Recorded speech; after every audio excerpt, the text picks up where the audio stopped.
নমস্কার বন্ধুগণ, audio story বাড়িতে আপনাদের আরও একবার স্বাগত। অনিরুদ্ধ আর গীতাঞ্জলির জীবনের রহস্য দিন দিন আরও ঘনীভূত হচ্ছে। প্রথম পর্বে আমরা দেখেছিলাম তাদের সম্পর্কের এক অদ্ভুত মোড়, কিন্তু এরপর কি? গীতাঞ্জলির এই 15 দিনের রহস্য কি কেবল শুরু মাত্র? আপনারা যারা এই ধারাবাহিকের প্রথম পর্বটি মিস করেছেন, তারা ওপরের লিঙ্ক থেকে সেটি আগে শুনে নিন।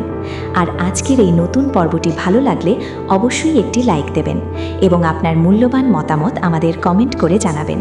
চ্যানেলে নতুন হলে সাবস্ক্রাইব করে আমাদের সাথেই থাকুন, কারণ এই রহস্যের প্রতিটি পরত খুলবে একের পর এক পর্বে। চলুন তবে শুরু করা যাক সঙ্গীতা দত্ত রায়ের কাহিনী অবলম্বনে ধারাবাহিকের আজকের পর্ব, ফিরে পাওয়ার সুর, পর্ব 2। এই জয়, আরে এদিকে আয়, সবাই ডিনার করতে যাচ্ছে। সুকন্যার ডাকে জয় সুকন্যার দিকে তাকিয়ে মাথা নেড়ে বলল, এই তো যাচ্ছি। আরে এই যে মিস্টার বসু, এত দেরি করে আসার সময় হলো আপনাদের? অনিন্দবাবুর কথায় জীবনবাবু হেসে বলে উঠলেন, আর বলবেন না মিস্টার দেবরায়, এমন পেশার সাথে যুক্ত আমরা দুজনই যে সময় বার করাটাই মুশকিল। অনিন্দবাবু হেসে বললেন, তাজা বলেছেন, তাজা বলেছেন। জীবনবাবু এদিক ওদিক তাকিয়ে বলে উঠলেন, তা বার্থডে বয় কোথায়? অনিন্দবাবু বলে উঠলেন, এই তো ওইখানে, দাঁড়া দাঁড়া, ডাকতে গেছি। গীতাঞ্জলি জীবনবাবুর কাছে ছুটে এসে বলল, বাবি, মানি, এত দেরি করলে তোমরা? জীবনবাবু খোশ মেজাজে বলে উঠলেন, আর বলিস না মামুনি, কাজ পড়ে গেছিল রে। তারপর তোর মানির আবার সাজগুজির জন্য আলাদা করে 1 ঘন্টা টাইম লেগে গেল। হিহি করে হেসে উঠল গীতাঞ্জলি। এরই মধ্যে অনিরুদ্ধ ওখানে উপস্থিত হলো। জীবনবাবুকে দেখে অনিরুদ্ধ বলে উঠল, হ্যালো আঙ্কেল, আমি অনিরুদ্ধ দেবরায়। অনিরুদ্ধর মুখটা দেখে গীতাঞ্জলির হাসি খুশি মুখ আবার ম্লান হয়ে গেল। জীবনবাবু অনিরুদ্ধকে দেখে উচ্ছ্বসিত কণ্ঠে বলল, nice to meet you and happy birthday. তোমার সাথে দেখা করে খুব ভালো লাগে। অনিরুদ্ধ বলল, থ্যাংক ইউ আঙ্কেল। শিলাদেবী বলে উঠলেন, তোমাদের বাড়িতে অনেকবার এসেছে, কিন্তু তোমার সঙ্গে দেখা হয়। আসলে আন্টি, আমার ঘরে থাকাই হয় না। সে তো জানি, তুমি খুব ব্যস্ত মানুষ, সুকন্যার মুখে শুনেছি। হঠাৎ করে গীতাঞ্জলি বলে উঠল, বাপি, আমি আসছি, তোমরা কথা বলো। এই বলেই গীতাঞ্জলি শিলাদেবীর দিকে তাকিয়ে বলল, মানে তুমিও চলো না ভিতরে। শিলাদেবী অনিরুদ্ধর দিকে তাকিয়ে বলল, আমি তাহলে ভেতরে যাচ্ছি। অনিরুদ্ধ হালকা হেসে মাথা নাড়তেই গীতাঞ্জলি শিলাদেবীকে নিয়ে তীর গতিতে ওখান থেকে চলে যায়। এবারে গীতাঞ্জলির এই কর্মকাণ্ডে অনিরুদ্ধ বেশ রেগে যায়। অনিরুদ্ধ মনে মনে বলে উঠল, কি ব্যাপার, মেয়েটা আমাকে ইগনোর করছে কেন? এই কথা ভাবতে ভাবতে গীতাঞ্জলির চলে যাওয়ার দিকে কটমট করে তাকিয়ে রইল অনিরুদ্ধ। এরপর অনিরুদ্ধ এবং জীবন বসু অনেকক্ষণ কথা বলল। এই প্রথম কারোর সাথে কথা বলতে ভালো লাগছে অনিরুদ্ধ, যেখানে কোনো তোষামত নেই। জীবনবাবুর মধ্যেও এত ভালো ডাক্তার হওয়ার বিন্দু মাত্র অহংবোধ নেই। খুব সাবলীলভাবে দুজন ভিন্ন বয়সের ভিন্ন কর্মজীবনের সঙ্গে যুক্ত মানুষ দুটোর একে অপরের সঙ্গ ভালো লাগে। বন্ধুরা, গীতাঞ্জলি আর অনিরুদ্ধর এই পরিস্থিতি কি আপনাদেরও ভাবিয়ে তুলছে? গল্পটি আপনার কেমন লাগছে? আপনার মতামত আমাদের কমেন্ট করে জানান। আপনাদের একটি লাইক আমাদের এই পরিশ্রমকে সার্থক করে তুলবে। আর যারা এখনও সাবস্ক্রাইব করেননি, তারা অডিও স্টোরি বাড়ির পরিবারের সদস্য হতে এখনই সাবস্ক্রাইব করে নিন। রহস্যের জট কি ক্রমেই আরও ঘনীভূত হচ্ছে? কি মনে হয় আপনার? আপনাদের ভাবনাগুলো লিখে ফেলুন আমাদের কমেন্ট বক্সে। এই ধারাবাহিকের পরবর্তী পর্বগুলো মিস হতে না চাইলে এখনই চ্যানেলটি সাবস্ক্রাইব করে রাখুন। আর গল্পটি ভালো লাগলে একটি লাইক দিতে ভুলবেন না কিন্তু। গল্পের এই নতুন মোড় আপনাদের কেমন লাগছে? যদি ভালো লেগে থাকে তবে ঝটপট একটি লাইক দিয়ে দিন। আমাদের চ্যানেলের গল্পগুলো ভালো লাগলে সাবস্ক্রাইব করে আমাদের পাশে থাকুন। চলুন ফেরা যাক গল্পের বাকি অংশে। গল্প করতে করতে অনেকখানি সময় পার হয়ে যায়। ওদের গল্পে ছেদ পড়ে শিলাদেবীর ডাকে। শিলাদেবী জীবনবাবুকে উদ্দেশ্য করে বলে উঠলেন, কি গো, হলো তোমাদের?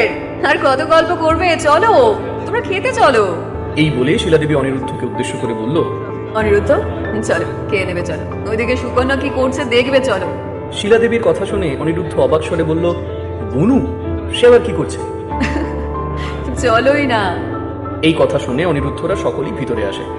বিশেষ কিছু অতিথি বাদে আর কেউ নেই।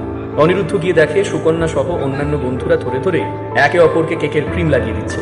যারা যারা উপস্থিত গেস্ট ছিল সবার মুখেই ক্রিম লাগানো। এই মুহূর্তে গীতাঞ্জলিকে ভালো করে সুকন্যা ক্রিম লাগাচ্ছে। গীতাঞ্জলির হাজার বারণ সুকন্যা কানই নিচ্ছে না। গীতাঞ্জলিকে ওই রূপে দেখে সবাই হাসছে। অনিরুদ্ধ আর নিজেকে সামলে রাখতে পারে না, সেও অন্যদের মতো হাসতে থাকে। গীতাঞ্জলি তাড়াতাড়ি করে টিস্যু নিয়ে মুখটা মুছতে থাকে। সারা গায়ে ক্রিম লেগে থাকার ফলে গীতাঞ্জলি ওয়াশরুমে যায়। এইদিকে সুকন্যা হাতে করে এক গাদা ক্রিম নিয়ে অনিরুদ্ধর দিকে ছুটে এসে বলল, এই দাদা, আজ তুইও বাদ যাবি না। সুকন্যাকে দেখে অনিরুদ্ধ চমকে উঠে বলল, একদম নয়, একদম নয়, বুনো বুনো। অনিরুদ্ধর আর কিছু বলার আগে সুকন্যা সযত্নে অনিরুদ্ধর মুখে ক্রিম লাগিয়ে দেয়। জোরে জোরে গান বাজার ফলে সুকন্যা চিৎকার করে বলল, আবার বলছি দাদা, হ্যাপি বার্থডে।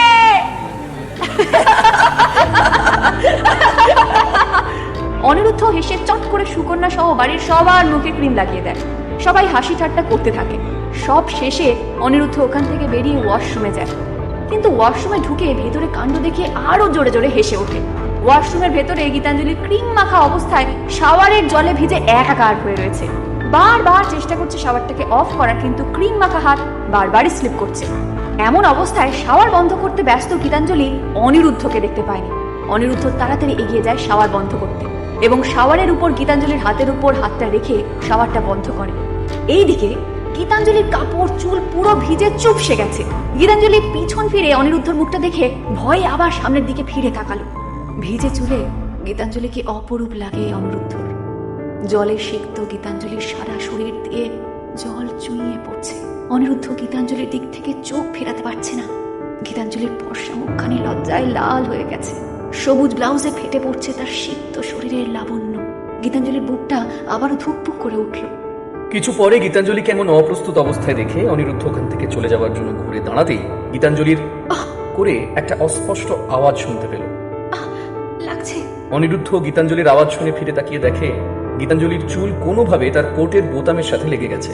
অনিরুদ্ধ অপ্রস্তুত হয়ে বলল, ও সরি, তোমার চুলটা আমার কোটের বোতামের সাথে লেগে গেছে, দাঁড়াও আমি খুলে দিচ্ছি। চুলটা নিজের কোট থেকে ছাড়িয়ে অনিরুদ্ধ গীতাঞ্জলিকে একটা টিস্যু দিয়ে বলল, মুখ থেকে ক্রিমটা মুছে নাও। গীতাঞ্জলি টিস্যুটাকে নিয়ে পুরো মুখটা পরিষ্কার করে নিল। অনিরুদ্ধ অনেকক্ষণ গীতাঞ্জলির দিকে এক নজরে তাকিয়েছিল। গীতাঞ্জলি যেই অনিরুদ্ধর দিকে তাকালো, অনিরুদ্ধ অমনি মুখটা ফিরিয়ে নিয়ে বলল, তো কপালে ক্রিম লেগে আছে, আয়নাটা দেখে তুমি পরিষ্কার করে নাও। গীতাঞ্জলির টিস্যুটা নিয়ে আয়নার সামনে দাঁড়িয়ে মুখটা মুছতে থাকে। অনিরুদ্ধ চলেই যাচ্ছিল, এমন সময় গীতাঞ্জলি বলে ওঠে, শুনুন, আমি তো পুরো ভিজে গেছি। আমি তো তোমাকে ভিজতে বলিনি, আমি কি করতে পারি? চলো এসো। আমি তো তোমাকে ভিজতে বলিনি, আমি কি করতে পারি? আমি কি নিজের কোট প্যান্ট খুলে তোমাকে দিয়ে দেবো নাকি?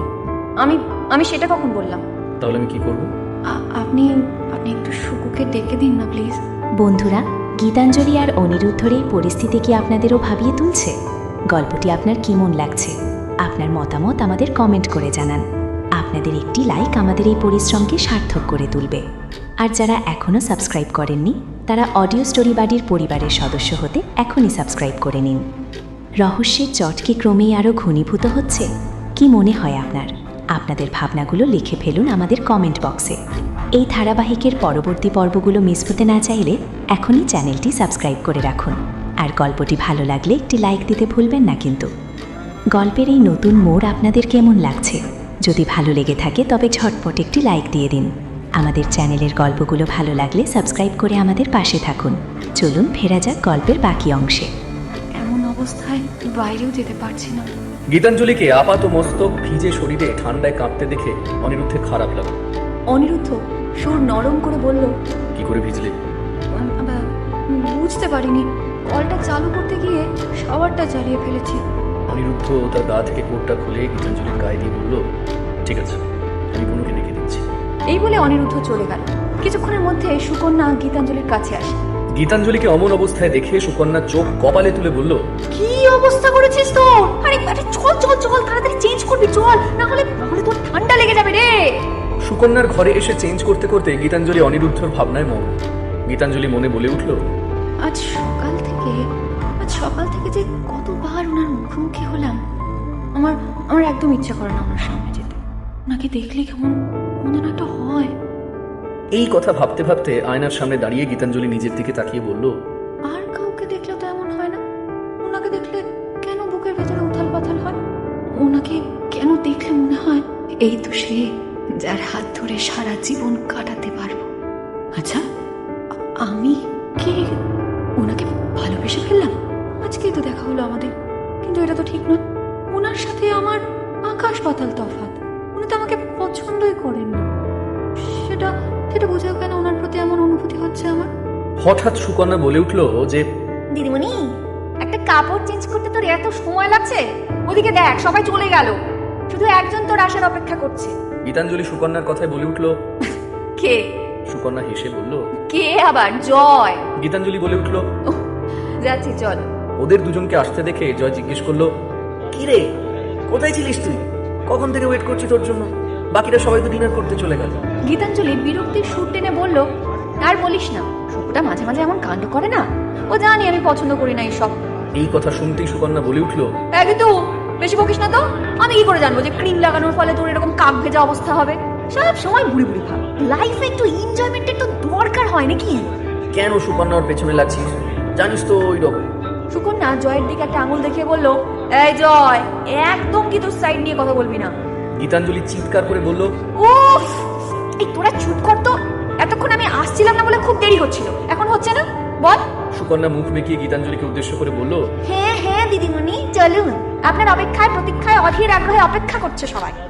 এবার গীতাঞ্জলি সুকন্যার দিকে মজা করে বলল, বাবা শুকু, এতগুলো ভারী ভারী বাংলা কথা একসঙ্গে, কি ব্যাপার বলতো? সুকন্যা গীতাঞ্জলির মাথায় মাথা ঠেকিয়ে বলল, ব্যাপার আবার কি? আপনাকে খুশি করার জন্য বললাম। গীতাঞ্জলি বলে উঠল, ও তাই? সুকন্যা বলল, হ্যাঁ তাই। গীতাঞ্জলি চোখ পাকিয়ে বলল, আমার খুশির কথা এত ভাবিস? এবার সুকন্যা সিরিয়াস মুখ করে বলল, তুই আমার বেস্ট ফ্রেন্ড গীতাঞ্জলি, তোর সাথে মজা করি সেটা আলাদা ব্যাপার। আমি জানি তুই আমার কতটা দূরে আছিস। জয় সুকন্যার কথা শুনে মুচকি হাসি হেসে বলল, নে নে সুকন্যা, আর সেন্টু দিস না গীতাঞ্জলি, চল চল চল এবার যাই ওদের কাছে। গল্পটি আপনার কেমন লাগছে? আপনার মতামত আমাদের কমেন্ট করে জানান। আপনাদের একটি লাইক আমাদের এই পরিশ্রমকে সার্থক করে তুলবে। আর যারা এখনও সাবস্ক্রাইব করেননি, তারা অডিও স্টোরি বাড়ির পরিবারের সদস্য হতে এখনই সাবস্ক্রাইব করে নিন। রহস্যের চটকে ক্রমেই আরও ঘনীভূত হচ্ছে। কি মনে হয় আপনার? আপনাদের ভাবনাগুলো লিখে ফেলুন আমাদের কমেন্ট বক্সে। এই ধারাবাহিকের পরবর্তী পর্বগুলো মিস হতে না চাইলে এখনই চ্যানেলটি সাবস্ক্রাইব করে রাখুন। আর গল্পটি ভালো লাগলে একটি লাইক দিতে ভুলবেন না কিন্তু। গল্পের এই নতুন মোড় আপনাদের কেমন লাগছে? যদি ভালো লেগে থাকে তবে ঝটপট একটি লাইক দিয়ে দিন। আমাদের চ্যানেলের গল্পগুলো ভালো লাগলে সাবস্ক্রাইব করে আমাদের পাশে থাকুন। চলুন ফেরা যাক গল্পের বাকি অংশে। রাত প্রায় 10:30 বাজতে চলল। একে একে সব অতিথি প্রায় চলে গেছে। সুকন্যার সব বন্ধুরা চলে গেছে। গীতাঞ্জলি এবং তার পরিবারেরও যাওয়ার সময় হয়ে গেছে। জীবনবাবু অনিন্দবাবুকে উদ্দেশ্য করে বলে উঠল, আজ তাহলে এলাম মিস্টার দেবরায়। আপনাকে অনেক ধন্যবাদ এত সুন্দর একটা সন্ধ্যা উপহার দেওয়ার জন্য। অনিন্দবাবু হেসে বললেন, কি যে বলেন মিস্টার বাসু, আপনাকেই আমার ধন্যবাদ জানানো উচিত। আপনারা এত ব্যস্ত মানুষ, আমাদের এতখানি সময় দিলেন। জীবনবাবু লজ্জায় মাথা নেড়ে বললেন, আরে না না না, কি যে বলেন আপনি। তবে অনিরুদ্ধের সাথে আলাপ হয়ে খুব ভালো লেগেছে। আজকালকার দিনে এমন ডিটারমাইন্ড ছেলে খুব কম দেখা যায়, তাও আবার এত অল্প বয়সে। অনিন্দবাবু গর্বিত স্বরে বললেন, তা যা বলেছেন, অনিরুদ্ধ আমার গর্ব, সত্যি ও আমার যোগ্য উত্তরসূরি। এই বলে অনিন্দবাবু জীবনবাবুর উদ্দেশ্যে বলে উঠলেন, আপনার আপনার মেয়েও কিন্তু সবার থেকে আলাদা। খুব মিষ্টি একটি মেয়ে, খুব মিশুকে, হাসি খুশি। জীবন বসু হেসে বললেন, গীতাঞ্জলি, গীতাঞ্জলি আমার অহংকার। আমার মেয়ে বলে বলছি না, আজকালকার দিনে এমন মেয়ে সত্যি হয় না। এমন সময় শিলাদেবী এসে বললেন, কি গো, চলো এবার বেরোনো যাক। শিলাদেবী অনিন্দ দেবরায়কে উদ্দেশ্য করে বলল, দাদা, আজ তাহলে আসি। আপনারা আসুন না একদিন আমাদের ওখানে। হ্যাঁ হ্যাঁ, যাবো যাবো, নিশ্চয়ই যাবো। জীবনবাবু বলে উঠলেন, এবার মুখে বললে হবে না, সত্যি আসতে হবে। অনিন্দবাবু হেসে বলে উঠলেন, যাবো যাবো, একদিন দেখবেন হুট করে চলে যাবো। শিলাদেবী বলে উঠলেন, তাই আসুন না তাহলে। এই বলে শিলাদেবী জিজ্ঞাসু দৃষ্টিতে এদিক ওদিক তাকিয়ে বলে উঠলেন, আচ্ছা, গীতাঞ্জলি কোথায়? অনিন্দবাবু অঙ্গুলি নির্দেশ করে বললেন, ওই যে ওই দিকে সুকন্যার সাথে গল্প করছে। শিলাদেবী গীতাঞ্জলিকে দেখে বলল, ও ঠিক আছে, আচ্ছা এলাম তাহলে। অনিন্দবাবু হেসে বললেন, ওকে ওকে, গুড বাই। জীবনবাবু হাত নেড়ে বলল, গুড বাই মিস্টার দেবরায়। প্রত্যুত্তরে অনিন্দবাবুও বলল, good bye mister Basu. Shiladevi গীতাঞ্জলির দিকে তাকিয়ে বলল, গীতাঞ্জলি, গীতাঞ্জলি চলো। শিলাদেবীর ডাকে গীতাঞ্জলি মাথা নেড়ে বলল, হ্যাঁ হ্যাঁ মানি, যাচ্ছি, তোমরা গাড়িতে ওঠো, আমি ওদেরকে একটু বাই বলে আসছি। শিলাদেবী আচ্ছা বলে বেরিয়ে যান। গীতাঞ্জলি অনিরুদ্ধ ছাড়া দেবরায় বাড়ির সবাইকে বিদায় জানিয়ে অনিন্দবাবু আর শিলাদেবীর সাথে চলে গেল। বন্ধুরা, গীতাঞ্জলি আর অনিরুদ্ধর এই পরিস্থিতি কি আপনাদেরও ভাবিয়ে তুলছে? গল্পটি আপনার কেমন লাগছে? আপনার মতামত আমাদের কমেন্ট করে জানান। আপনাদের একটি লাইক আমাদের এই পরিশ্রমকে সার্থক করে তুলবে। আর যারা এখনও সাবস্ক্রাইব করেননি, তারা অডিও স্টোরি বাড়ির পরিবারের সদস্য হতে এখনই সাবস্ক্রাইব করে নিন। রহস্যের জট কি ক্রমেই আরও ঘনীভূত হচ্ছে? কি মনে হয় আপনার? আপনাদের ভাবনাগুলো লিখে ফেলুন আমাদের কমেন্ট বক্সে। এই ধারাবাহিকের পরবর্তী পর্বগুলো মিস হতে না চাইলে এখনই চ্যানেলটি সাবস্ক্রাইব করে রাখুন। আর গল্পটি ভালো লাগলে একটি লাইক দিতে ভুলবেন না কিন্তু। গল্পের এই নতুন মোড় আপনাদের কেমন লাগছে? যদি ভালো লেগে থাকে তবে ঝটপট একটি লাইক দিয়ে দিন। আমাদের চ্যানেলের গল্পগুলো ভালো লাগলে সাবস্ক্রাইব করে আমাদের পাশে থাকুন। চলুন ফেরা যাক গল্পের বাকি অংশে। পরের দিন সকাল 8টার সময় সবাই চা খাচ্ছে। অনিন্দবাবু এক মনে টাইমস অফ ইন্ডিয়া পড়ে চলেছে। মনামি দেবী এবং ইলা দেবী চা খাচ্ছেন, সুকন্যা ব্রেকফাস্ট করছে। এমন সময় অনিরুদ্ধ উপর থেকে নিচে নেমে এসে সবাইকে গুড মর্নিং জানায়। অনিন্দবাবু আর চোখে অনিরুদ্ধকে দেখে বলল, এখন অফিসে যাচ্ছ আপনি? হ্যাঁ বাবা, কাল আবুজাদের সাথে একটা ক্লায়েন্ট মিটিং আছে, যার জন্য আজ প্রেজেন্টেশন তৈরি করতে হবে। মনামি দেবী বলে উঠলেন, কালকের দিনটাই ওকে কোনো মতে আটকানো গেছে। আজ থেকে আবার ওর পুরনো রুটিন শুরু হয়ে গেছে। যাবি যা, ব্রেকফাস্টটা করে যা। মনামি দেবীর কথা শুনে অনিরুদ্ধ বলে উঠল, না মা, এত সকালে আর ব্রেকফাস্ট করবো না, জুস খেয়ে নিয়েছি। ইলা দেবী অনিরুদ্ধর দিকে তাকিয়ে বলল, দাদু ভাই, তোমার সঙ্গে একটা কথা ছিল। অনিরুদ্ধ ইলা দেবীর কাছে এসে বলল, কি ঠামু, কি বলবে? অনিত্যবাবু নিউজ পেপার থেকে মুখ তুলে অনিরুদ্ধকে উদ্দেশ্য করে বললেন, শুধু থাম্বু নয়, আমরা সবাই তোমার সাথে একটা বিষয়ে কথা বলতে চাই। অনিরুদ্ধ আন্দাজ করেছিল যে আজ সকাল হতেই সবাই তাকে ধরবে, যা ভেবেছে তাই। ইলা দেবী বলে উঠলেন, দাদু ভাই, কাল তো অনেক মেয়েদের সাথে আলাপ করলে, কাউকে কি মনে ধরলো তোমার? এই কথা শুনতেই হঠাৎই অনিরুদ্ধ চোখের সামনে গীতাঞ্জলির মুখটা ভেসে উঠল। কিন্তু নিজের মনের থেকে ভাবনা দূর করে অনিরুদ্ধ বলে উঠল, না, কাউকেই পছন্দ হয়নি। এইসব মেয়েগুলো আমার টাইপের নয় ঠাম্মু, বড্ড অহংকার। এরা তো সব একে অপরের সাথে প্রতিযোগিতা করতে এসেছে। কেউ কেউ আবার নিজের কোম্পানির উন্নতি করতে আমাকে বিয়ে করতে চাইছে। সবার মধ্যে একটা লোভ কাজ করছে ঠাম্মু। জেনে শুনে একটা লোভীকে বিয়ে করার কোনো মানেই হয় না। এতে আমার ক্ষতি, ডেবরা ইন্ডাস্ট্রির ক্ষতি, আর সাথে সাথে এই ফ্যামিলিরও ক্ষতি।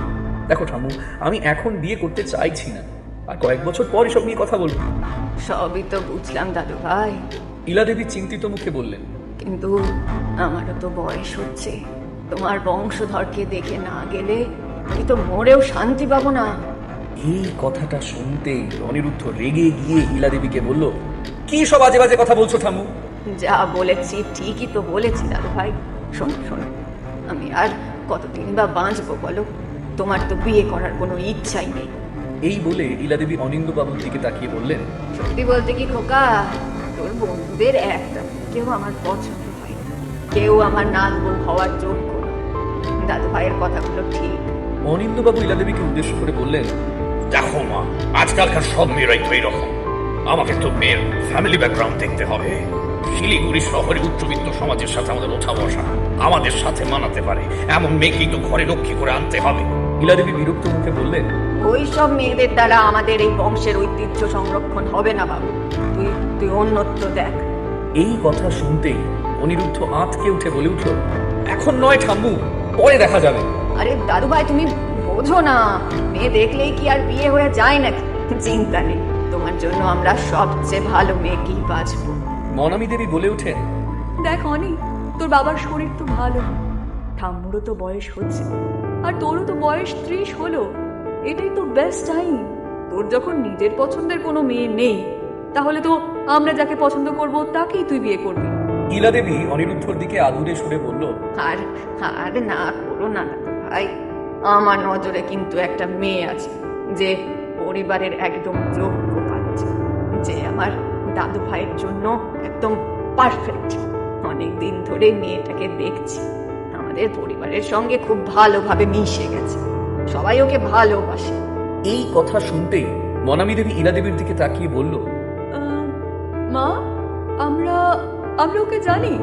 সুকন্যা বলে ওঠে, ওমো, আমি কিন্তু একটু একটু বুঝতে পেরেছি, আর আমি তোমাকে ফুল সাপোর্ট করছি। অনিরুদ্ধ বিরক্ত হয়ে বলে, কার কথা বলছো তোমরা? অনিন্দবাবু জিজ্ঞেস করলো কার কথা বলছেন মা।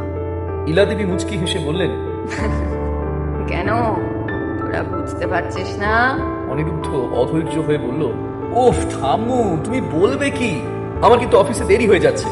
ইলা দেবী আর চুপ থেকে রহস্য না বাড়িয়ে বললেন, মেয়েটা হলো গীতাঞ্জলি। হোয়াট? এই কথাটা শুনতে অনিরুদ্ধ রীতিমতো আঁতকে উঠল। অনিরুদ্ধ মাথা নেড়ে চোয়াল শক্ত করে বলল। অসম্ভব। বাড়ির সবাই একসঙ্গে অনিরুদ্ধর দিকে প্রশ্ন ছুঁড়ে দিয়ে বলল। কেন কেন কেন? অনিরুদ্ধ ভ্রু কুঁচকে বলল, তোমরা পাগল নাকি? ও পুনর বয়সী একটা মেয়ে, আমার থেকে কত ছোট। তাছাড়া ও ও অন্যরকম একটা মেয়ে, বড্ড সাদা মাটা। অনিরুদ্ধবাবু অনিরুদ্ধর কথায় কোনো পাত্তা না দিয়ে বলে উঠলেন, তাই তো মা, একেবারের জন্যই তো গীতাঞ্জলির কথাটা মনে হয়নি। খুব খুব ভালো মেয়ে, খুব ভালো মেয়ে। এই বলে অনিরুদ্ধবাবু অনিরুদ্ধর দিকে তাকিয়ে বললেন, ওরে অনি, সাদা মাথা মনটা যে বড্ড খাঁটি হয় রে। এমন মেয়ে সচরাচর দেখতে পাওয়া যায় না। দেখতে ভালো, মিশুখী, সভ্য, ভদ্র, আমাদের ফ্যামিলির সাথে মানানসই। আর কি চাই? একটু শেখেলে সে না হয় একটু মানিয়ে নেওয়া যাবে। মানুষের বাইরেটা দেখে তাকে জাজ করো না, তার ভেতরটা শেখেলে হতে পারে, কিন্তু মনের দিক থেকে সে আধুনিক।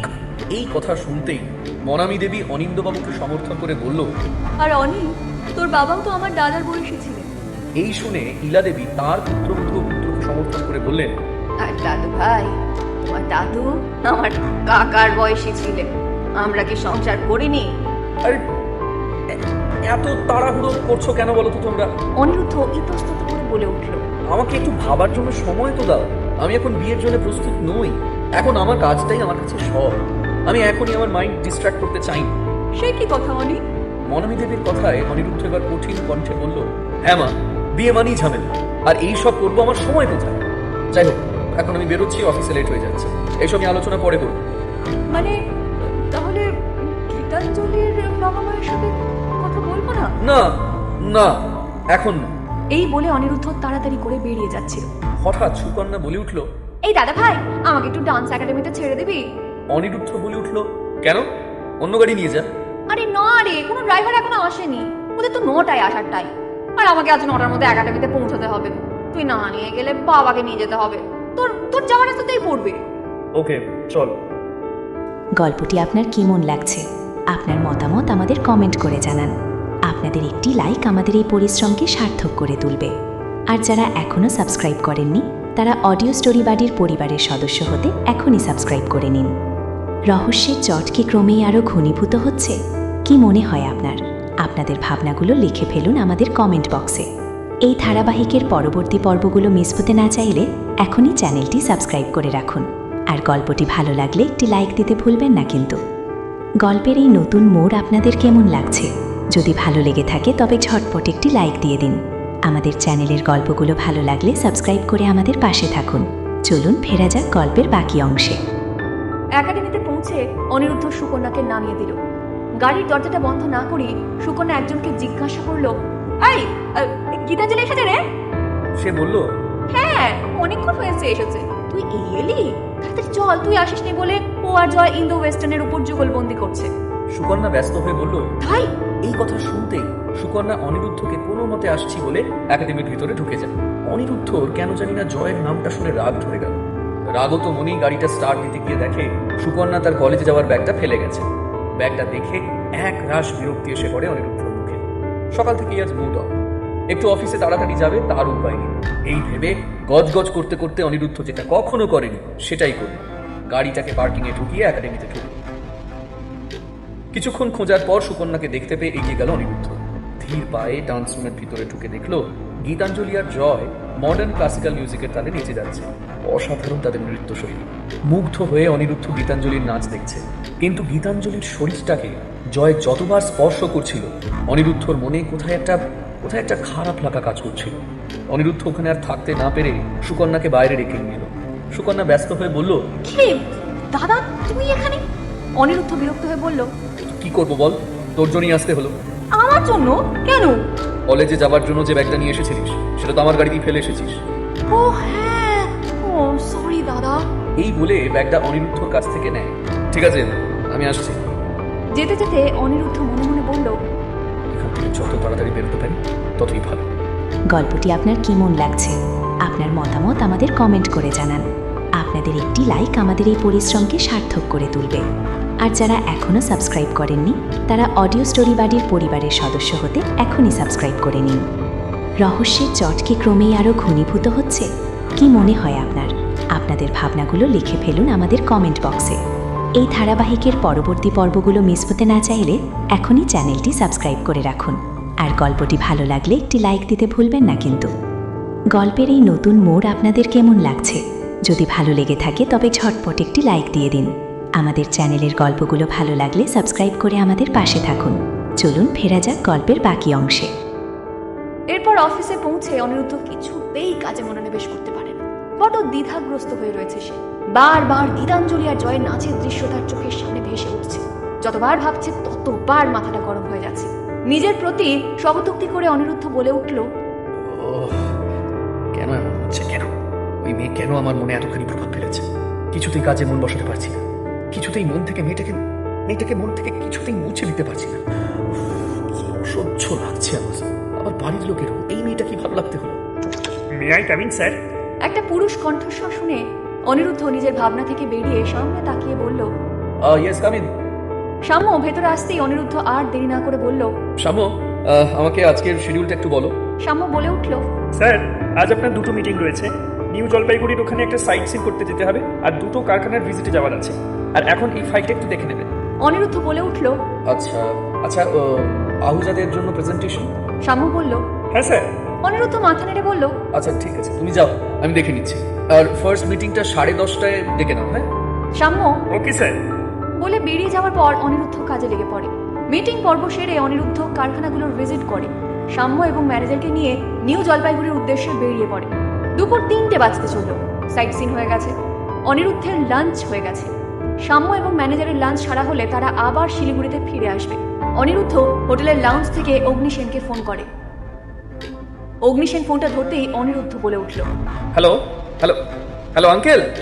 অগ্নিসেন বললেন, হ্যাঁ বলো। অনিরুদ্ধ বলল, হ্যাঁ বলছি যে তুমি কোথায় আছো গো? কোথায় আর থাকবো বলো, আইডিতে আছি। আজ আমাদের কনফিডেন্সিয়াল মিটিং আছে তো রাত 10টায়। আমাদের টিমের সবাই থাকবে। তুমি কখন আসছো? আঙ্কেল, এখন আমি নিউ জলপাইগুড়িতে আছি, আধ ঘন্টার মধ্যেই বেরোচ্ছি। তারপর অফিসে একটা ফরেন ক্লায়েন্টের সাথে মিটিং আছে। তারপর আর আজকে আর কিছু নেই। ওই ধরো 7টার মধ্যে আইবিতে পৌঁছে যাব। এই বলে অনিরুদ্ধ ঈষৎ চাপা স্বরে বলল, শোনো না, বলছি আমি যে জন্য তোমায় ফোন করেছি, পরশুদিন দার্জিলিং চেকপোস্ট থেকে আমাদের 20টা বেআইনি অস্ত্র বোঝাই লরি পাকড়াও করার কথা আছে তো? হ্যাঁ তা তো আছে। আঙ্কেল, আমি যেখানে সাইট সিন করতে এসেছি তার কিছু দূরে একটা মাঠ রয়েছে। সেই মাঠটা অ্যাকচুয়ালি শহরের গার্বেজ ফেলার কাছে ব্যবহৃত হয়। সেখানে এই 2:30টে নাগাদ ওই একই নম্বরে 20টা লরি ওখানে ঢুকেছে। এলাকাটা ফাঁকা, ওরা হয়তো লরিগুলোকে ওখানেই লুকিয়ে রাখছে, পরশু রাতের বেলায় পাচার করবে। তুমি নিশ্চিত জানো? 100% শিওর অনিরুদ্ধ দেবরায়ের এই সব কখনো ভুল হয় না। আমি প্রত্যেকটা গাড়ির নাম্বার চেক করেছি আঙ্কেল। আঙ্কেল তুমি টিম নিয়ে চলে এসো এখানে, ওদের বাজেয়াপ্ত করো। আমি লোকেশন পাঠিয়ে দিচ্ছি। ওকে ওকে ওকে, তাড়াতাড়ি করো। অনিরুদ্ধ ওকে রাখছি। বলে তাড়াতাড়ি করে লোকেশনটা অগ্নিসেনের মোবাইলে পাঠিয়ে দিল। মনে মনে কিছুটা নিশ্চিত হলো অনিরুদ্ধ, এইবার পুরো ব্যাপারটা টিম সামলে নেবে। 7:30 নাগাদ অনিরুদ্ধ আইবি অফিসে পৌঁছায়। অগ্নিসেন অনিরুদ্ধকে দেখেই হেসে বলল, ওয়েল ডান মাই সন। অনিরুদ্ধ হেসে বলল, থ্যাংক ইউ আঙ্কেল। দারুণ দারুণ খবর দিয়েছো তুমি। এবার শিবাজি পাঁজা হাড়ে হাড়ে টের পাবে কার মুখোমুখি হয়েছে। ঠিক বলেছ অনি। শিবাজি এই শহরের একজন বিজনেসম্যান, কিন্তু সেই বিজনেসের আড়ালে চলে মাফিয়া রাজ। দুর্নীতিগ্রস্ত একটা মানুষ। এমন কিছু নেই যে ও করে না। মাদকদ্রব্য পাচার, বেআইনি অস্ত্র পাচার, এখন নতুন শুরু করেছে শিশু এবং নারী পাচার। আর আজকের আমাদের মিটিংটা ওকে নিয়েই। 10টা নাগাদ অনিরুদ্ধ টিমের 5 জন উপস্থিত হয়। অগ্নিসেন তার মিটিং শুরু করে। অগ্নিসেন তার সকল টিম মেম্বারদের উদ্দেশ্য করে বললেন, তোমরা জানোই এই শিবাজি পাঁজা বড্ডবার বেড়েছে। নানা ধরনের বেআইনি কাজের সঙ্গে যুক্ত সে। তাই এবার খোদ পুলিশ কমিশনার ওর বিরুদ্ধে প্রমাণ জোগাড় করতে বলেছেন। সেই জন্যই আজ আমাদের এই মিটিং ডাকা। আজ অনিরুদ্ধের প্রচেষ্টায় আমরা ওর 20টা বেআইনি অস্ত্র বোঝাই লরি পাকড়াও করেছি। এরপরও ও আরো বেশি সচেতন হয়ে পড়বে। তোমাদের এবার খুব সচেতন ভাবে কাজটা এগিয়ে নিয়ে যেতে হবে। এই বলে অগ্নিসেন অনিরুদ্ধর দিকে তাকিয়ে বলল, অনিরুদ্ধ, তুমি এবারও লিড করবে। এই বলে অগ্নিসেন প্রজেক্টরে একজন সুন্দরী কিন্তু 35 ঊর্ধ্ব একজন মহিলার ছবি দেখিয়ে অনিরুদ্ধকে উদ্দেশ্য করে বললেন, এই হলো তোমার নেক্সট টার্গেট, শিবাজি পাঁজার গার্লফ্রেন্ড ও তার সহকারী দেবযানী। খুব ধুরন্ধর মহিলা, যার জন্য এবার এর কাছে তোমার পরিচয় হয়তো রিভিল হয়ে যেতে পারে। অনিরুদ্ধ আত্মবিশ্বাসের সঙ্গে বলল, ডোন্ট ওয়ারি আঙ্কেল, এই লাইনে 5 বছরের উপরে আছি। যে যতই ধুরন্ধর হোক আমার কাছে নস্যি। অগ্নিসেন নিজেও জানে অনিরুদ্ধর সৌম্যকান্ত রূপের ছটা থেকে কোনো মেয়ে পার পেতে পারে না। অনিরুদ্ধর জন্যই অনেক মিশন খুব তাড়াতাড়ি সাকসেসফুল হতে পেরেছে। আসলে অনিরুদ্ধর মধ্যে এমন একটা জিনিস আছে যেটা মেয়েদের কাছে বড্ড আকর্ষণীয়। বন্ধুরা, গীতাঞ্জলি আর অনিরুদ্ধর এই পরিস্থিতি কি আপনাদেরও ভাবিয়ে তুলছে? গল্পটি আপনার কেমন লাগছে? আপনার মতামত আমাদের কমেন্ট করে জানান। আপনাদের একটি লাইক আমাদের এই পরিশ্রমকে সার্থক করে তুলবে। আর যারা এখনও সাবস্ক্রাইব করেননি তারা অডিও স্টোরি বাড়ির পরিবারের সদস্য হতে এখনই সাবস্ক্রাইব করে নিন। রহস্যের জট কি ক্রমেই আরও ঘনীভূত হচ্ছে? কি মনে হয় আপনার? আপনাদের ভাবনাগুলো লিখে ফেলুন আমাদের কমেন্ট বক্সে। এই ধারাবাহিকের পরবর্তী পর্বগুলো মিস হতে না চাইলে এখনই চ্যানেলটি সাবস্ক্রাইব করে রাখুন। আর গল্পটি ভালো লাগলে একটি লাইক দিতে ভুলবেন না কিন্তু। গল্পের এই নতুন মোড় আপনাদের কেমন লাগছে? যদি ভালো লেগে থাকে তবে ঝটপট একটি লাইক দিয়ে দিন। আমাদের চ্যানেলের গল্পগুলো ভালো লাগলে সাবস্ক্রাইব করে আমাদের পাশে থাকুন। চলুন ফেরা যাক গল্পের বাকি অংশে। কি গো, 1 মাসের উপরে হয়ে গেল, বাবু তো বিয়ে নিয়ে কিছুই বলছে না। তুমি ওকে জিজ্ঞেস করো। কখন জিজ্ঞেস করবো বলো তো মোনা? ও কি থাকে ঘরে? তাছাড়া তো বলেই রেখেছে যে ও নিজে বিয়ের ব্যাপারে কথা বলবে। কারোর কথাই তো মানছে না। কোনো মেয়ে নাকি ওর ভালো লাগে না। মা বললো যে নাতির বিয়ে দেখতে চান, তাতেও তোর মন বললো না। আমার কি মনে হয় জানো তো, অগ্নি ঠাকুরপোকে যদি ওকে বুঝিয়ে বলতে বলি তাহলে হয়তো কিছু কাজ হতে পারে। মনে নেই ওর বিদেশ যাওয়ার ব্যাপারে অগ্নি ঠাকুরপোর বোঝানোর পরই তো ও বুঝেছিল। মনামী দেবীর এই প্রস্তাবটা অনিন্দবাবুর মনে ধরল। অনিন্দবাবু বলে উঠলেন, ঠিক বলেছ মোনা, অগ্নিকে বলে দেখি, যদি ওর দ্বারা অনিককে মানানো যায় সেই বরং ভালো হবে। গল্পটি আপনার কেমন লাগছে? আপনার মতামত আমাদের কমেন্ট করে জানান। আপনাদের একটি লাইক আমাদের এই পরিশ্রমকে সার্থক করে তুলবে। আর যারা এখনও সাবস্ক্রাইব করেননি তারা অডিও স্টোরি বাড়ির পরিবারের সদস্য হতে এখনই সাবস্ক্রাইব করে নিন। রহস্যের জট কি ক্রমেই আরও ঘনীভূত হচ্ছে? কি মনে হয় আপনার? আপনাদের ভাবনাগুলো লিখে ফেলুন আমাদের কমেন্ট বক্সে। এই ধারাবাহিকের পরবর্তী পর্বগুলো মিস হতে না চাইলে এখনই চ্যানেলটি সাবস্ক্রাইব করে রাখুন। আর গল্পটি ভালো লাগলে একটি লাইক দিতে ভুলবেন না কিন্তু। গল্পের এই নতুন মোড় আপনাদের কেমন লাগছে? যদি ভালো লেগে থাকে তবে ঝটপট একটি লাইক দিয়ে দিন। আমাদের চ্যানেলের গল্পগুলো ভালো লাগলে সাবস্ক্রাইব করে আমাদের পাশে থাকুন। চলুন ফেরা যাক গল্পের বাকি অংশে। পরের দিন অনিরুদ্ধ আইবির অফিসে ঢোকা মাত্র অগ্নিসেন অনিরুদ্ধকে ডেকে কাছে ডাকেন। অনিরুদ্ধকে দেখে ডাকেন। অনিরুদ্ধ অগ্নিসেনের কেবিনে এসে বলল, কি বলছো আঙ্কেল? অগ্নিসেন বলে উঠলেন, অনি, তোমার কাজ কেমন এগোচ্ছে? অনিরুদ্ধ নিরুৎসাহিত মুখে বলল, কি করে এগোবে আঙ্কেল? দেবযানী নামের মহিলাটি তো এখানে নেই। অগ্নিসেন বলল, কোথায় আছে জানো? যতটুকু জানি শিবাজি পাঁজা আর ও একসঙ্গে সময় কাটাতে কার্শিয়ান গেছে। ঘুরতে গেছে? ওদের কেয়ারটেকার তাই বলেছে। আমি জানি ওরা সব ঘুরতে ফুরতে যায়নি, নতুন কোনো বেআইনি কাজ শুরু করতে গেছে নিশ্চয়ই। তা কবে আসবে তারা? 4-5 দিন পর। ও আচ্ছা, শোনো, তোমার সাথে আমার একটা কথা আছে। হ্যাঁ হ্যাঁ, কি বলো আঙ্কেল? অনিরুদ্ধ উৎসুক দৃষ্টিতে তাকিয়ে বলল, আজ অনিন্দ ফোন করেছিল। হ্যাঁ, কি ব্যাপারে? তোমার বিয়ের ব্যাপারে। বিয়েতে না করছো কেন? ওরা নাকি মেয়েও পছন্দ করে ফেলেছে। প্রায়। অনিরুদ্ধ গম্ভীর মুখে বলল। তোমার কি তাকে পছন্দ নয়? অনিরুদ্ধ কিছুটা ঘাবড়ে বলল। না মানে, অগ্নিসেন কথা ঘুরিয়ে বলল, ও তার মানে পছন্দ, তাই তো? তা মেয়েটাকে দেখেছি আমি। অনিন্দ বলছিল তোমার বার্থডে পার্টিতে নাকি নিমন্ত্রিত ছিল। হ্যাঁ দেখেছিলে তো। অগ্নিসেনের জিজ্ঞাসায় অনিরুদ্ধ বলল, তুমি নাম জিজ্ঞেস করলে। গীতাঞ্জলি নাম ছিল, একটা সবুজ রঙের শাড়ি পরেছিল। বাবা, মানে মেয়েটা কি রঙের শাড়ি পরেছিল সেটাও তোমার মনে আছে? মনে রাখার কি আছে, নিজের চোখে দেখেছি।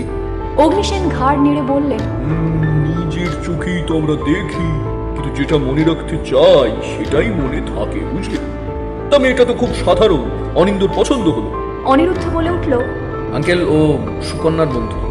আমাদের বাড়িতে প্রায় যাতায়াত আছে। ঠাম্মু ওকে খুব ভালোবাসে। ঠাম্মুই তোকে পছন্দ করেছে। মা বাবা শুধু হ্যাঁ বলেছে। ও এই ব্যাপার। তা তুমি না করছো কেন? মেয়েটাকে তোমার পছন্দ নয়? আঙ্কেল আঙ্কেল আমার বিয়ে করার ইচ্ছে নেই এখন, কিন্তু কি কিন্তু? বাড়ি থেকে চাপ দিচ্ছে, এই তো। দেখো অনি, আমার মতে এই মেয়েটাকেই তুমি বিয়ে করো। এতে তোমার দুটো লাভ। প্রথম হচ্ছে তোমার ফ্যামিলি তোমার বিয়ে নিয়ে চিন্তাটা কমবে, আর দ্বিতীয় হলো আমার মনে হয়েছে গীতাঞ্জলি নামের মেয়েটি খুব সাদাসিধে, ভালো মানুষ প্রকৃতির। এই মেয়ে সব সময় তোমার বাউন্ড হয়ে থাকবে। কিন্তু ধরো যদি খুব স্মার্ট একটা মেয়েকে বিয়ে করো, তাতে কিন্তু সে কিছুদিন পরেই তোমার পেছনে পড়ে যাবে। এত রাতে কোথায় যাচ্ছ, কি করছো, কেন যাচ্ছ, ইত্যাদি ইত্যাদি। এর থেকে এমন একটা মেয়েকে বিয়ে করো যে তোমাকে অন্ধের মতন বিশ্বাস করবে, তুমি যা বলবে তাই করবে। কিন্তু আঙ্কেল এটা তো ঠকানো হবে। এক কথা বারবার বলো না তো। অগ্নিসেন বিরক্তির সুরে বলল, কিছু কিছু ঠকানো হবে না। যেদিন আমার কাজের ব্যাপারে সে জানতে পারবে, সেদিন কি হবে? মন থেকে কি মেনে নেবে? না মেনে নিলে আমি তো আছি, সব ঠিক করে দেব। তুমি আর না করো না, বুঝলে? বুঝলাম। এই তো এই তো, তাহলে তাড়াতাড়ি যেন তোমার বিয়ের কার্ডটা পাই, ওকে? এই বলে অনিরুদ্ধর দিকে একবার তাকিয়ে অনিরুদ্ধর মুখের প্রকৃতি বুঝে বললেন, এখন যাও, কিছু ফাইল তোমার ডেস্কে আছে, দেখে নাও। অনিরুদ্ধ মাথা নেড়ে ঠিক আছে বলে চলে গেল। অনিরুদ্ধর চলে যেতেই অগ্নিসেন মুচকি হেসে মনে মনে বললেন, এইভাবে না বোঝালে তুমি বুঝতে নাওনি। প্রেমে পড়েছো মাই বয়। তোমার জন্মদিনের দিনই বুঝতে পেরেছিলাম। তোমার চোখ বারবার তাকে খুঁজছিল। তোমার চোখ বলে যে তুমি তাকে ভালোবাসো। গীতাঞ্জলি, আমি তোমাকে ছোট করতে চাইনি। তুমি খুব সাধারণ, কিন্তু তোমার মধ্যে একটা ক্ষমতা আছে। তা না হলে অনিরুদ্ধের মতন ছেলে তোমার প্রেমে পড়ে? অনিরুদ্ধ হীরের মতন দামি, যার তার কাছে মানায় না। আমার বিশ্বাস তুমি এই হীরেকে সযত্নে রাখতে পারবে। অনিরুদ্ধ যতই মুখে না বলুক, আমি তো অনিরুদ্ধকে জানি। ওর না বলা কথাগুলো বুঝতে পারি।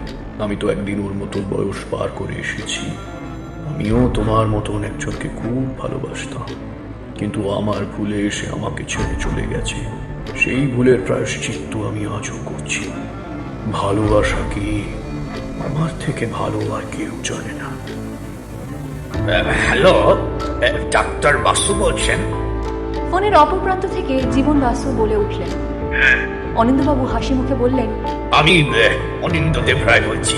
এই নামটা শুনতেই জীবনবাবু হেসে বলল, আপনি কেমন আছেন বলুন? বাড়ির সবাই কেমন আছে? অনিন্দবাবু ফোনের অপর প্রান্ত থেকে হেসে বললেন, আমরা সকলেই ভালো আছি ডাক্তার বাসু। আপনার খবর কি? জীবনবাবু বলে উঠলেন, এই যে পেশেন্ট নিয়ে পড়ে আছি। আচ্ছা, আপনারা যে বলেছেন আমাদের বাড়িতে আসবেন, তা কবে সেই সুদিন আসবে? অনিন্দ দেবরায় বলে উঠল, সুদিনটা কালকেই আসতে পারে, যদি আপনার এবং মিসেস বাসুর ছুটি থাকে। জীবনবাবু চমকে উঠে বললেন, তাই আপনারা কাল আসবেন? অনিন্দবাবু বলে উঠলেন। হ্যাঁ, কাল আপনাদের ছুটি আছে কি? জীবনবাবু গদগদ স্বরে বললেন, সে ছুটি নিয়ে নেওয়া যাবে এখন।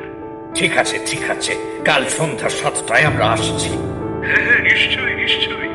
এই বলে অনিন্দবাবু জীবনবাবুর সাথে আরো কয়েক মিনিট কথা বলে ফোনটা রেখে ইলা দেবীর দিকে তাকিয়ে বলল, মা, তুমি যাবে তো? হ্যাঁ, নিশ্চয়ই যাব। আমার দাদু ভাইয়ের বিয়ের কথা বলতে আমি যাব না তা হয় নাকি? আমার দাদু ভাই আমার ইচ্ছার দাম দিয়েছে। আমাকে তোর বিয়েতে সক্রিয়ভাবে থাকতেই হবে। মনামী দেবী খোশ মেজাজে বললেন। কিন্তু মা, অল ক্রেডিট গোজ টু অগ্নি ঠাকুরপো। ইলা দেবী বললেন, হ্যাঁ বৌমা, ঠিক বলেছ। অগ্নি না বোঝালে দাদু ভাই রাজি হতো না। আমাদের কথা তো শুনলই না। অনিন্দবাবু গম্ভীরভাবে বলল, অনি বরাবরই অগ্নির কথা আমাদের থেকে বেশি শোনে মা। অনিন্দবাবুর কণ্ঠে ঈষৎ রাগ দেখে ইলা দেবী বলে উঠলেন, এই, তুই আবার রাগ করিস না খোকা। যার যেরকম বোঝানোর ক্ষমতা। এই বলে ইলা দেবী কথা ঘুরিয়ে বললেন, আচ্ছা খোকা, তুই অনিকে আজ যেতে বলবি নাকি? ভাবছি তো তাই। দেখি ওকে ফোন করে, যদি যেতে রাজি হয়। গল্পটি আপনার কেমন লাগছে? আপনার মতামত আমাদের কমেন্ট করে জানান। আপনাদের একটি লাইক আমাদের এই পরিশ্রমকে সার্থক করে তুলবে। আর যারা এখনও সাবস্ক্রাইব করেননি, তারা অডিও স্টোরি বাড়ির পরিবারের সদস্য হতে এখনই সাবস্ক্রাইব করে নিন। রহস্যের চট কি ক্রমেই আরও ঘনীভূত হচ্ছে? কি মনে হয় আপনার? আপনাদের ভাবনাগুলো লিখে ফেলুন আমাদের কমেন্ট বক্সে। এই ধারাবাহিকের পরবর্তী পর্বগুলো মিস হতে না চাইলে এখনই চ্যানেলটি সাবস্ক্রাইব করে রাখুন। আর গল্পটি ভালো লাগলে একটি লাইক দিতে ভুলবেন না কিন্তু। গল্পের এই নতুন মোড় আপনাদের কেমন লাগছে? যদি ভালো লেগে থাকে তবে ঝটপট একটি লাইক দিয়ে দিন। আমাদের চ্যানেলের গল্পগুলো ভালো লাগলে সাবস্ক্রাইব করে আমাদের পাশে থাকুন। চলুন ফেরা যাক গল্পের বাকি অংশে। হ্যালো হ্যালো অনেক, আজ তোমার বিয়ের ব্যাপারে গীতাঞ্জলির বাড়িতে যাচ্ছি ওই 7টা নাগাদ। তুমি আসতে পারবে তো? ফোনের অপর প্রান্ত থেকে অনিন্দ্যবাবুর এই কথা শুনে অনিরুদ্ধ ফোনের মারফত বলে উঠল, না বাবা, আজকে হবে না, আজ আমার কাজ আছে। তোমরা যাচ্ছ তো? অনিন্দ্যবাবু সম্মতি জানিয়ে বলল, আমরা তো সবাই যাব। তাহলে আর আমার কাজ কি? তাছাড়া তোমরা আজ ওদের প্রস্তাব দেবে, দেখো ওরা কি বলে। ওরা নাও তো বলতে পারে। অনিন্দ্যবাবু আত্মবিশ্বাসী স্বরে বলে উঠলেন, না, ওরা না বলবে না। কেন না বলবে, না বলো তো? অনিন্দ্যবাবু হেসে বললেন, কারণ তোমার মতন ছেলে এই পুরো শিলিগুড়ি শহরে নেই। কোনো কারণই নেই তোমাকে না বলা। ঠিক আছে, আগে ওদের বাড়িতে যাও, তারপর না হয় দেখা যাবে। অনিন্দ্য দেবরায়ের অনুমান ঠিকই ছিল। গীতাঞ্জলিকে তাদের বাড়িতে বউ করে নিয়ে যাওয়ার প্রস্তাবে জীবন বসু ও শিলা বসু এক কথায় রাজি হয়ে যায়। সত্যি বলতে না করার কোনো কারণই নেই। অনিরুদ্ধর মতন ছেলে পাওয়া সত্যি ভাগ্যের ব্যাপার। জীবন বসু শুধু বলেন, দেখুন, আমাদের কোনো আপত্তি নেই, কিন্তু বিয়ে ব্যাপারে গীতাঞ্জলির কিছু মতামত থাকতে পারে। সেটা না জেনে আমরা কোনো কথাই এগোতে পারবো না। এই কথা শুনে ইলাদেবী হেসে বললেন, চিন্তা নেই, আমি সব খবর জেনে নেব। এর মধ্যে গীতাঞ্জলি সবার জন্য কফি, গরম গরম স্যান্ডউইচ আর কুকিজ নিয়ে ড্রয়িং রুমে এলো। গীতাঞ্জলি হাসি মুখে অনিন্দ্যবাবুর দিকে এসে একটা কাপ এগিয়ে দিয়ে বলল, আঙ্কেল, এটা তোমার কফি উইদাউট সুগার। এই বলে গীতাঞ্জলি হাসি মুখে অনিন্দ্যবাবুর দিকে কফির কাপটা এগিয়ে দিল। অনিন্দ্যবাবু কাপটা হাতে নিতেই গীতাঞ্জলি ইলাদেবীর দিকে আরেকটা কাপ দিয়ে বলল, আর এটা তোমার জন্য উইদাউট মিল্ক। আর আন্টি, এটা তোমার উইথ মোর সুগার। ইলাদেবী এবং মনামী দেবী হাসি মুখে নিজেদের কফির কাপ নিয়ে নিল। সুকন্যা এইসব দেখে চোখ বড় বড় করে বলল, কিন্তু তুই সবার পছন্দ জানিস? আমি তো আমার ঘরের লোকেদের পছন্দের ব্যাপারে বাবা একটা জানি না। মনামী দেবী বললেন, তাহলে শেখো, তোমাকেও তো যেতে হবে অন্যের বাড়িতে। সুকন্যা অগ্রাহ্য করে বলল, সে যখন যাবো তখন শিখে নেবো, এখন এইসব শিখে কাজ নেই। এরপর চা পর্ব মিটে যাওয়ার পর ইলাদেবী বলে উঠলেন, গীতাঞ্জলি, তোমার ঘর কোনটা? গীতাঞ্জলি বলে উঠল, ওই যে ওই দিকে ঠামু। গীতাঞ্জলি এই বলে সকলকে উদ্দেশ্য করে বলল, চলো না তোমরা আমার ঘরটা দেখে আসবে। অনিন্দ্যবাবু বলে উঠলেন, তোমরা যাও, আমি যাচ্ছি। গল্পটি আপনার কেমন লাগছে? আপনার মতামত আমাদের কমেন্ট করে জানান। আপনাদের একটি লাইক আমাদের এই পরিশ্রমকে সার্থক করে তুলবে। আর যারা এখনও সাবস্ক্রাইব করেননি তারা অডিও স্টোরি বাড়ির পরিবারের সদস্য হতে এখনই সাবস্ক্রাইব করে নিন। রহস্যের চট কি ক্রমেই আরও ঘনীভূত হচ্ছে? কি মনে হয় আপনার? আপনাদের ভাবনাগুলো লিখে ফেলুন আমাদের কমেন্ট বক্সে। এই ধারাবাহিকের পরবর্তী পর্বগুলো মিস হতে না চাইলে এখনই চ্যানেলটি সাবস্ক্রাইব করে রাখুন। আর গল্পটি ভালো লাগলে একটি লাইক দিতে ভুলবেন না কিন্তু। গল্পের এই নতুন মোড় আপনাদের কেমন লাগছে? যদি ভালো লেগে থাকে তবে ঝটপট একটি লাইক দিয়ে দিন। আমাদের চ্যানেলের গল্পগুলো ভালো লাগলে সাবস্ক্রাইব করে আমাদের পাশে থাকুন। চলুন ফেরা যাক গল্পের বাকি অংশে। গীতাঞ্জলি সুকন্যা, মনামী দেবী ও ইলা দেবীকে নিয়ে নিজের ঘর দেখাতে নিয়ে আসে। সুকন্যা এর আগেও এসেছে। মনামী দেবী ও ইলা দেবী প্রথম দেখলেন গীতাঞ্জলির ঘর। গীতাঞ্জলির ঘরটি খুব সুন্দর করে সাজানো, খুব মাধুর্যপূর্ণ। গীতাঞ্জলি বলে উঠল, তামু, কেমন লাগলো আমার ঘর? ইলাদেবী বলে উঠলেন, দারুণ দারুণ গীতাঞ্জলি। এই বলে ইলাদেবী মনামী দেবী একে অপরের দিকে চোখাচোখি করছে। এমন সময় ইলাদেবী গীতাঞ্জলির কাছে গিয়ে বললেন, আমরা আমরা আজ কেন এসেছি বলো তো? গীতাঞ্জলি অবাক হয়ে বলল, কেন? ঘুরতে তো, আবার কি? ইলাদেবী মুচকি হেসে বললেন, না, ভুল। গীতাঞ্জলি অবাক স্বরে বলল, তাহলে? ইলাদেবী বলে উঠলেন, তোমাকে তোমাকে আমাদের ঘরে পার্মানেন্টলি নিয়ে যেতে এসেছি। গীতাঞ্জলি এই কথার মানে বুঝতে না পেরে বলল, মানে?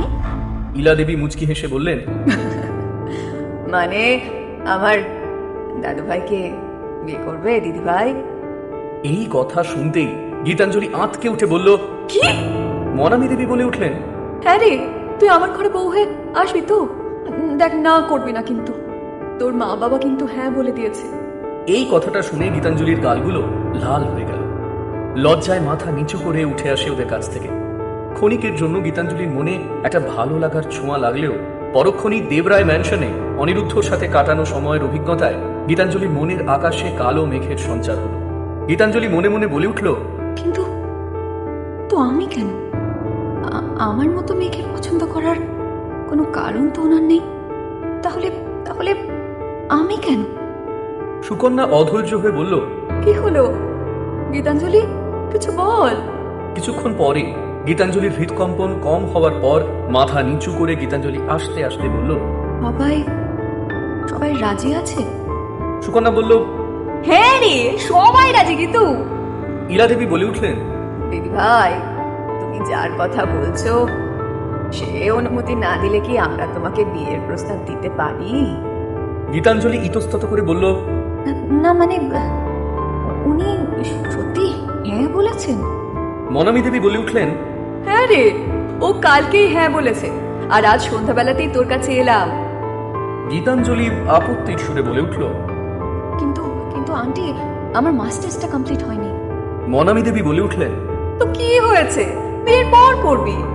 সুকন্যা আর তুই একসাথে পড়াটাও কমপ্লিট করবি, নাচটাও চালিয়ে যাবি। আরও পড়তে চাইলে তোকে কেউ বারণ করবে না। আর আর তুই যদি কোম্পানি জয়েন করতে চাস তাও করতে পারিস। আর একটা কথা মনে রাখিস গীতাঞ্জলি, সুকন্যা আর তুই আমাদের কাছে সমান। সুকন্যা চমকে উঠে বলল, দাঁড়াও দাঁড়াও দাঁড়াও দাঁড়াও দাঁড়াও, এই ঠিকঠাক ভাবে কথা বলো মা। মনামী সুকন্যার দিকে তাকিয়ে বলল, তা কি ভুল বললাম শুনি? এই তুমি এমন কথা বললে না মা, ও শুনে এখনই না করে দেবে। সবাই অবাক হয়ে তাকিয়ে আছে সুকন্যার দিকে। সুকন্যা গীতাঞ্জলিকে দেখে বলে উঠল, বন্ধুরা, গীতাঞ্জলি আর অনিরুদ্ধর এই পরিস্থিতি কি আপনাদেরও ভাবিয়ে তুলছে? গল্পটি আপনার কেমন লাগছে? আপনার মতামত আমাদের কমেন্ট করে জানান। আপনাদের একটি লাইক আমাদের এই পরিশ্রমকে সার্থক করে তুলবে। আর যারা এখনও সাবস্ক্রাইব করেননি তারা অডিও স্টোরি বাড়ির পরিবারের সদস্য হতে এখনই সাবস্ক্রাইব করে নিন। রহস্যের চট কি ক্রমেই আরও ঘনীভূত হচ্ছে? কি মনে হয় আপনার? আপনাদের ভাবনাগুলো লিখে ফেলুন আমাদের কমেন্ট বক্সে। এই ধারাবাহিকের পরবর্তী পর্বগুলো মিস হতে না চাইলে এখনই চ্যানেলটি সাবস্ক্রাইব করে রাখুন। আর গল্পটি ভালো লাগলে একটি লাইক দিতে ভুলবেন না কিন্তু। গল্পের এই নতুন মোড় আপনাদের কেমন লাগছে? যদি ভালো লেগে থাকে তবে ঝটপট একটি লাইক দিয়ে দিন। আমাদের চ্যানেলের গল্পগুলো ভালো লাগলে সাবস্ক্রাইব করে আমাদের পাশে থাকুন। চলুন ফেরা যাক গল্পের বাকি অংশে। এই শোন, সবার কাছে কিন্তু তুই আমার মতন না। মানে তুই কিন্তু এটা ভাবিস না যে দাদাও আমার মতন তোকে দেখবে। গীতাঞ্জলি ধুর করে একটা শব্দ করে মুখটা নিচে নামিয়ে নিল। সুকন্যার এই কথা শুনে ইলা দেবী ও মনামী দেবী দুজনেই হেসে উঠলেন। ইলা দেবী হাসতে হাসতে বললেন, তাহলে তাহলে দিদি ভাই কি ঠিক করলে? গীতাঞ্জলি স্মিত হেসে বলল,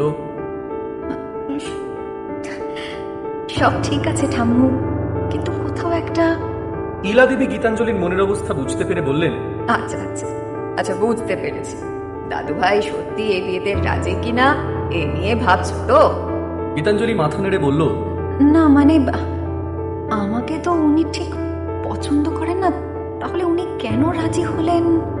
ইলা দেবী হেসে গীতাঞ্জলির কাছে এসে গীতাঞ্জলির হাতে হাত রেখে বললেন, আচ্ছা, দাদু ভাই যদি নিজের মুখে বলে যে সে তোমায় বিয়ে করতে চায়, তাহলে তাহলে তুমি বিয়েতে না করবে না তো?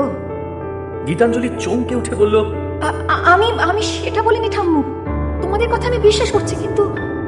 ইলা দেবী গীতাঞ্জলিকে থামিয়ে বললেন, এত কিন্তু বলার কিছু নেই দিদি ভাই, তোমাকে আমরা খুব ভালোবাসি। তোমার মতো মেয়ে আমাদের পরিবারের যোগ্য। আমরা আমরা কোনোভাবেই তোমাকে হারাতে চাই না, সযত্নে নিজেদের কাছে রাখতে চাই। আসবি তো দিদি ভাই, আসবি তো আমাদের ঘরে? গীতাঞ্জলি ইলা দেবীর দিকে তাকিয়ে মুচকি হেসে মাথা নেড়ে সম্মতি প্রকাশ করে। গীতাঞ্জলির সম্মতি পেতেই সুকন্যা আনন্দে উচ্ছ্বাসে লাফিয়ে উঠে বলল, yes yes yes yes, Geetu আমাদের বাড়িতে বউ হয়ে আসছে, দারুণ মজা হবে। ভাবা যায়, গীতুকে আর গীতু বলা যাবে না, বৌদি বলতে হবে। চলো চলো মা, বাবাকে এই খুশির খবরটা দিয়ে আসি। মনামী দেবীরও আজ আনন্দ ধরে না। মনামী দেবীও আনন্দের সাথে বললেন, হ্যাঁ হ্যাঁ হ্যাঁ, চল চল। ওদের চলে যাওয়ার পর ইলা দেবী হেসে বললেন, দিদি ভাইটা আমার একদম পাগল। এই বলে হঠাৎ করে ইলা দেবী দেওয়ালের একটা ফটোর দিকে তাকিয়ে কৌতূহলের বশবর্তী হয়ে বলে উঠলেন, এই ফটোটা কার? একদম একদম তোমার মতো লাগছে। গীতাঞ্জলি বলে উঠল। ইনি আমার মা। ইলা দেবী ভ্রু কুচকে বললেন, তোমার তোমার মা? তাহলে তাহলে বাইরে উনি কে? উনি উনি আমার মানি। এই বলে গীতাঞ্জলি নিজে ফটোর দিকে তাকিয়ে বলল, আমার যখন 10 বছর বয়স তখন আমার মা আমায় ছেড়ে চলে যান, আর তার প্রায় 2 বছর পর বাপি মানিকে বিয়ে করে আমার দেখভাল করার জন্য। ইলা দেবী বলে উঠলেন, ও, সেই জন্যই কি তুমি তোমার মায়ের মতো সাজগোজ করো? হ্যাঁ ঠাম্মু, মাকে আমি খুব মিস করি। তাই তাই মায়ের মতো সাজলে মনে হতো মা আমার কাছেই আছে। ইলা দেবী গীতাঞ্জলির মাথায় হাত বুলিয়ে বললেন, তোমার মতো এত সংবেদনশীল মেয়েকে আমার ঘরে বউ হিসেবে পেয়ে সত্যি নিজেদের ভাগ্যবান মনে হচ্ছে দিদি ভাই। এই কথা শুনে গীতাঞ্জলি বলে উঠল। তোর ঠাম্মু, তুমি যে কি বলো না। লজ্জায় গীতাঞ্জলির ফর্সা মুখটা আরো লাল হয়ে গেল। ইলা দেবী বলে উঠলেন, এত লজ্জা পেলে হবে? কিছু লজ্জা তো বাঁচিয়ে রাখতে হবে নাকি? আমার আমার দাদু ভাইয়ের জন্য। এবার গীতাঞ্জলি লাজুক স্বরে বলে উঠল, কি যে বলছো না ঠাম্মু। এই বলে গীতাঞ্জলি লজ্জায় ওখান থেকে পালিয়ে যায়। সেদিন খুশি মনে দেবরায় পরিবার গীতাঞ্জলিদের বাড়ি থেকে বিদায় নিল। বন্ধুরা, গীতাঞ্জলি আর অনিরুদ্ধর এই পরিস্থিতি কি আপনাদেরও ভাবিয়ে তুলছে? গল্পটি আপনার কেমন লাগছে? আপনার মতামত আমাদের কমেন্ট করে জানান। আপনাদের একটি লাইক আমাদের এই পরিশ্রমকে সার্থক করে তুলবে। আর যারা এখনও সাবস্ক্রাইব করেননি তারা অডিও স্টোরি বাড়ির পরিবারের সদস্য হতে এখনই সাবস্ক্রাইব করে নিন। রহস্যের জট কি ক্রমেই আরও ঘনীভূত হচ্ছে? কি মনে হয় আপনার? আপনাদের ভাবনাগুলো লিখে ফেলুন আমাদের কমেন্ট বক্সে। এই ধারাবাহিকের পরবর্তী পর্বগুলো মিস হতে না চাইলে এখনই চ্যানেলটি সাবস্ক্রাইব করে রাখুন। আর গল্পটি ভালো লাগলে একটি লাইক দিতে ভুলবেন না কিন্তু। গল্পের এই নতুন মোড় আপনাদের কেমন লাগছে? যদি ভালো লেগে থাকে তবে ঝটপট একটি লাইক দিয়ে দিন। আমাদের চ্যানেলের গল্পগুলো ভালো লাগলে সাবস্ক্রাইব করে আমাদের পাশে থাকুন। চলুন ফেরা যাক গল্পের বাকি অংশে। পরের দিন অফিস যাওয়ার সময় ব্রেকফাস্ট টেবিলে অনিরুদ্ধকে অনিন্দবাবু বললেন, অনেক কাল গীতাঞ্জলিদের বাড়িতে গিয়েছিলাম। জানি তো। ওরা হ্যাঁ বলেছে। তাই তোমার মা আমাদের ঘরের পূজারী ব্রাহ্মণকে আসতে বলেছে বিয়ের দিনক্ষণ দেখার জন্য। এখনই? অনিরুদ্ধ জোরে বলে ওঠে। ইলা দেবী বলে উঠলেন, এখন নয়তো কবে দাদু ভাই? ছেলে রাজি আছে, মেয়ে রাজি আছে, দুই পরিবার রাজি, তাহলে দেরি করে কি হবে বলো তো? শুভ কাজ তাড়াতাড়ি করতে হয়, না হলে বাধা আসে। কিন্তু ঠাম্মু, আমার যে কিছু কথা আছে ওর সাথে। কার সাথে কথা আছে তোর? কার সাথে আবার? গীতাঞ্জলির সাথে। দেখো ঠাম্মু, এটা তোমরা সবাই মানতে বাধ্য যে আমি যে অনিয়মিত ঘরে আসি যাই সেটা একটা বাইরের মেয়ে বউ সেটা একটা বাইরের মেয়ে বউ হয়ে মেনে নেবে না। আর তোমরা একদম ভেবো না যে বিয়ের পর আমি পাল্টে যাব। আমার রুটিন যেমন আছে তেমনই থাকবে, কারোর জন্য আমার কিচ্ছু পরিবর্তন হবে না। সেই জন্য যে আমাকে বিয়ে করে এই ঘরে আসছে তাকে তো পুরো সত্যিটা জানানো আমার কর্তব্য। সেই জন্যে আমার ওর সাথে দেখা করাটা ভীষণ জরুরি ঠাম্মু। ঠিক আছে, তাহলে কবে যাবে বলো ওদের বাড়িতে? ওদের বাড়িতে যেতে পারবো না। তাহলে তাহলে কোথায় দেখা করবে ওর সাথে দাদু ভাই? আমার অফিসের সামনে একটা ক্যাফে আছে, সেখানে ওকে আজ সন্ধ্যে 6:30 আসতে বলো। আজকে? হ্যাঁ, কেন? তোমাদের তো তাড়া আছে, ডেট ফাইনাল করতে চলেছো। তাহলে সবটা জানার পর গীতাঞ্জলির মত কি সেটা না জানলে তোমরা এগোবে কি করে? ও তো ঠিকই কথা বলেছে খোকা। ঠিক আছে অনি, তুই অফিসে যা, আমি সবটা ব্যবস্থা করে রাখবো। ঠিক আছে, আমি এলাম তাহলে। কি রে গীতু, আজ এত লেট করে কলেজে এলি? সুকন্যার কথায় গীতাঞ্জলি বলে উঠল, আর বলিস না, মানির আজ নার্সিংহোমে এমার্জেন্সি চলে এসেছে, যার জন্য মানি আজ ঘরের গাড়িটা নিয়ে গেছে। আমাকে একটা ক্যাব বুক করে আসতে হলো, এই জন্যই তো দেরি হলো। ও, তা আমাকে বলতে পারতিস, আমি তোকে পিক আপ করে নিতাম। তোর তো নাচের ক্লাস ছিল না, শুধু শুধু আমার জন্য তুই আবার ওই দিক দিয়ে যাবে কেন? তাই আর বলিনি। এই কথা শুনে সুকন্যা চোখ বড় বড় করে বলল, বাবা, ননদের জন্য এত চিন্তা? তুই আগে আমার বন্ধু, তারপর অন্য কিছু বুঝলি? এই শোন না, আমি মাকে ফোন লাগাচ্ছি, তোকে একটা কথা বলার আছে, একটু বলে নে। আমাকে? হ্যাঁ, তোকে। এই বলে সুকন্যা নাম্বার ডায়াল করে ফোনটা কানে চেপে ধরল। মনামী দেবী ফোনটা ধরতেই সুকন্যা বলে উঠল। হ্যালো মা, হ্যাঁ এই নাও গীতুর সঙ্গে কথা বলো। গীতাঞ্জলি ফোনটা নিয়ে বলল। Hello aunty. মনামী দেবী বলে উঠলেন। হ্যাঁ গীতাঞ্জলি, তোমাকে একটা কথা বলার ছিল। আজ সন্ধ্যা 6:30 নাগাদ অনিরুদ্ধর অফিসের সামনের একটা ক্যাফে আছে, ওখানে অনিরুদ্ধ তোমার সাথে দেখা করতে চেয়েছে। কিন্তু আন্টি আমি একা একা কি করে যাব? আরে চিন্তা নেই, সুকন্যা থাকবে তো। তুমি বরং কলেজ শেষ করে ওর সাথে বাড়িতে চলে এসো, তারপর ওখানে যেও। কিন্তু আন্টি বাড়িতে কিছু না বলে যাওয়াটা কি? গীতাঞ্জলির মুখের কথা কেড়ে নিয়ে মনামী দেবী বললেন। তোর বোকাবে, আমি কি জানি না নাকি? তোমার বাবাকে ফোন করে সব জানিয়ে দিয়েছি, তিনি সম্মতি প্রকাশ করেছেন।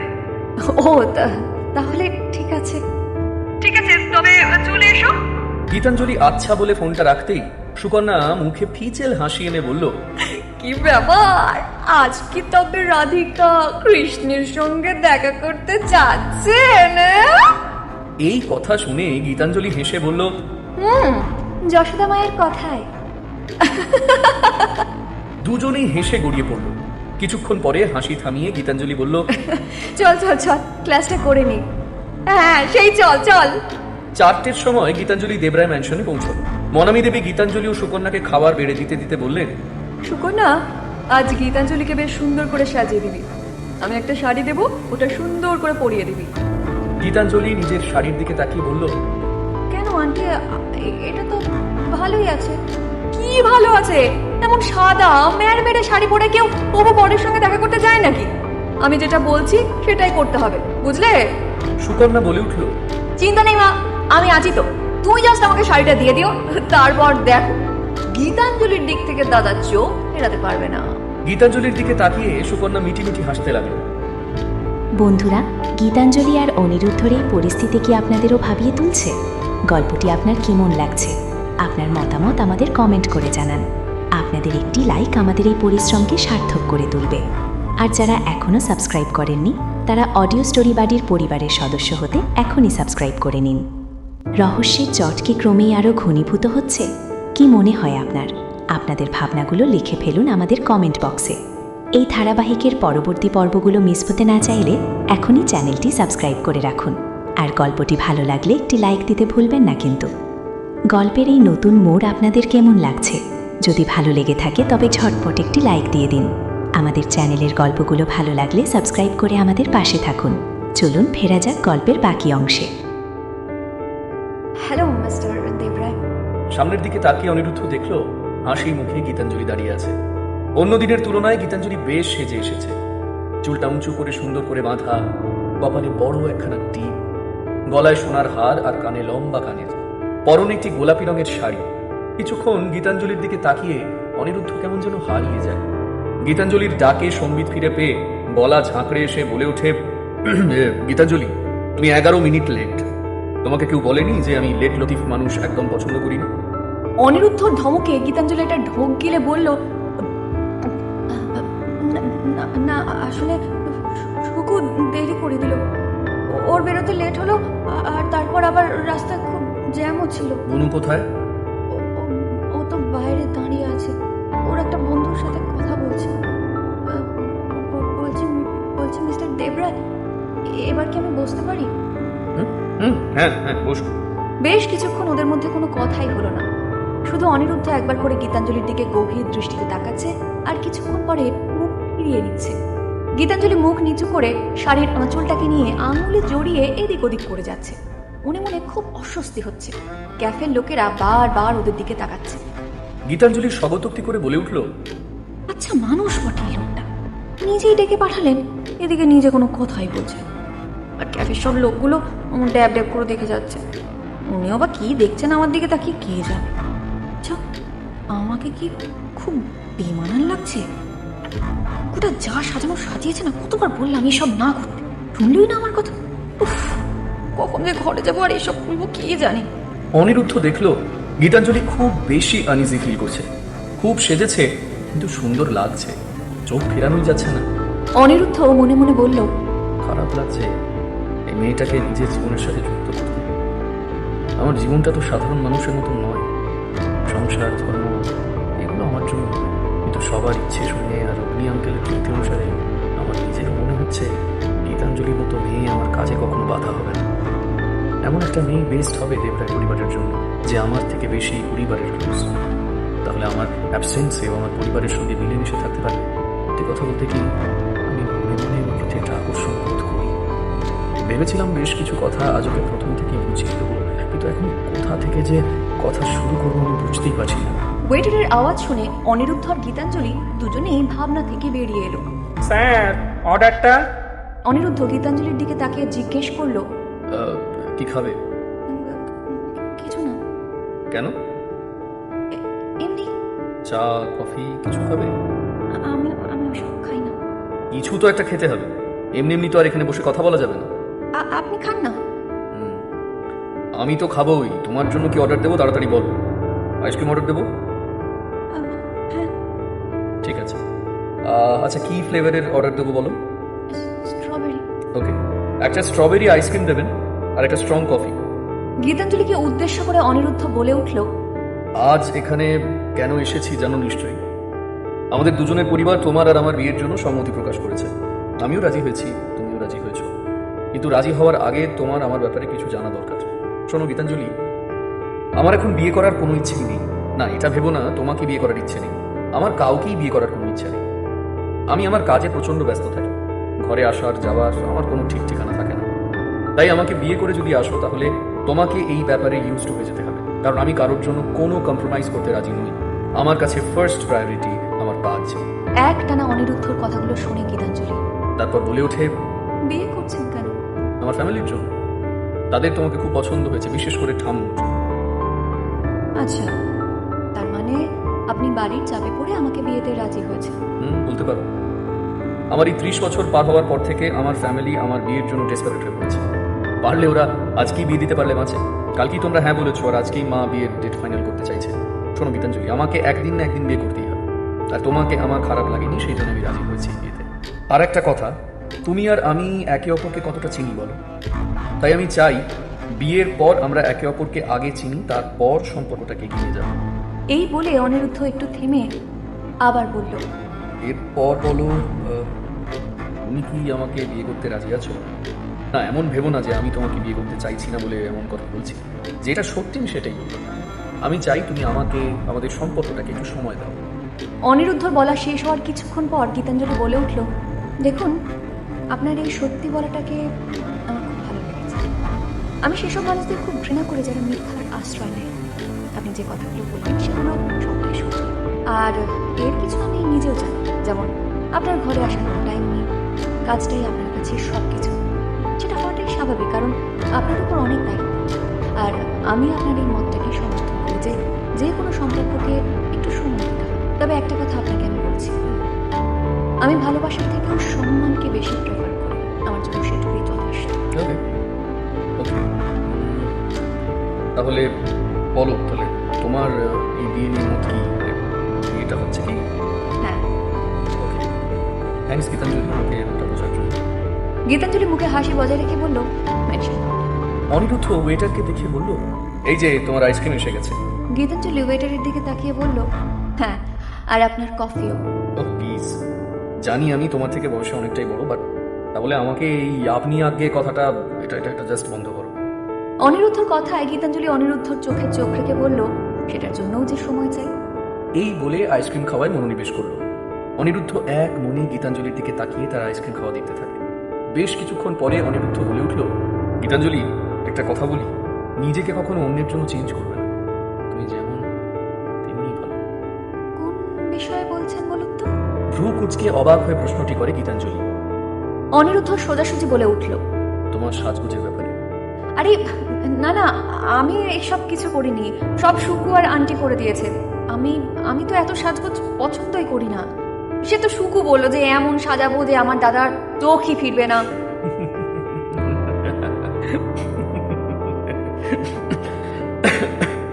এই কথাটা শুনেই অনিরুদ্ধ হেসে ওঠে।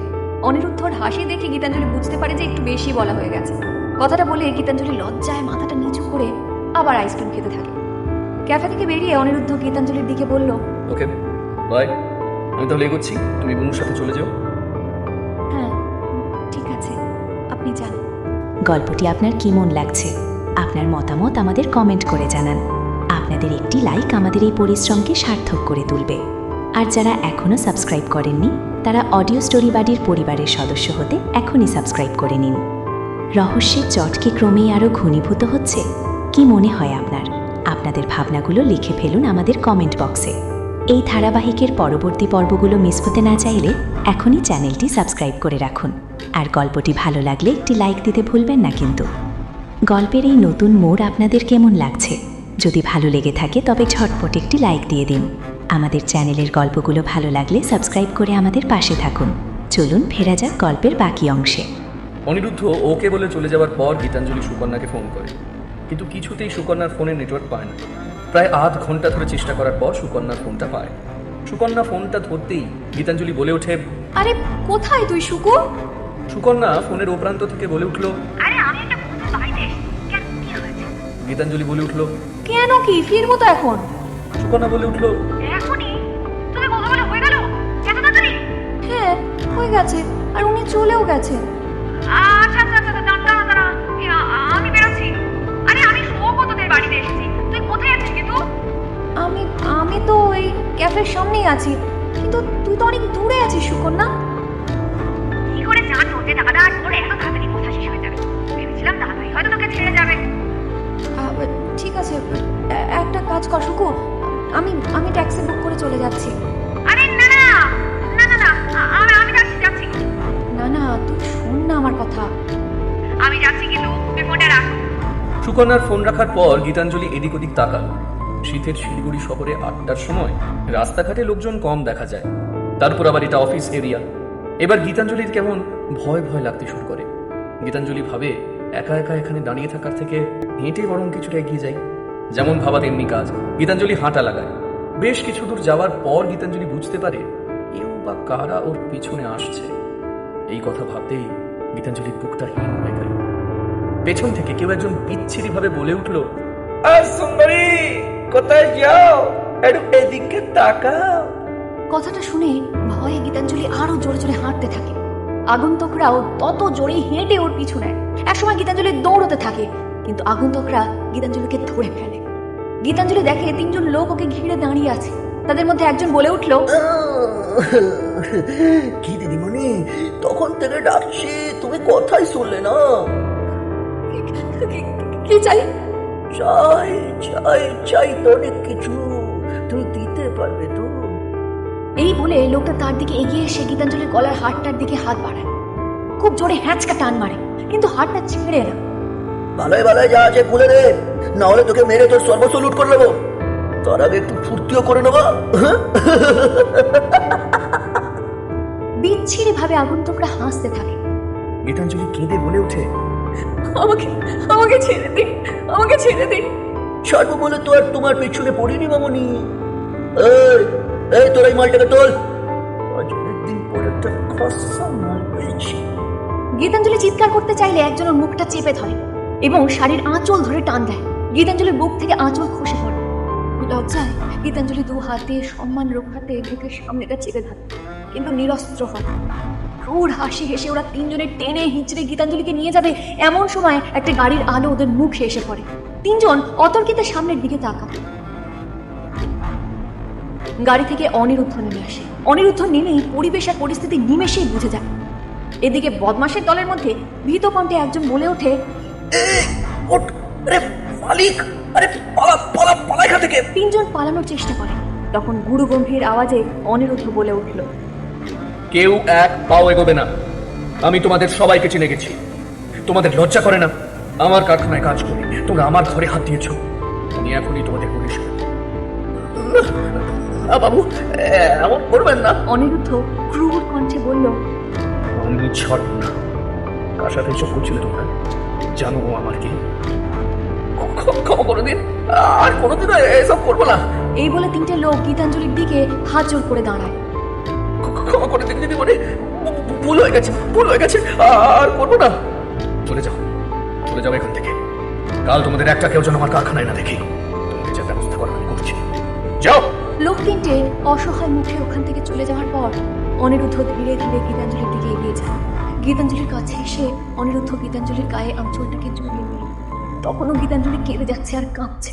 অনিরুদ্ধ গীতাঞ্জলির গায়ে হাত দিয়ে ডাকার পর অনিরুদ্ধকে দেখে গীতাঞ্জলি তাকে জাপটে ধরে কাঁদতে থাকে। গীতাঞ্জলিকে কাঁদতে দেখে অনিরুদ্ধ গীতাঞ্জলির মাথায় হাত রেখে বলল, গল্পটি আপনার কেমন লাগছে?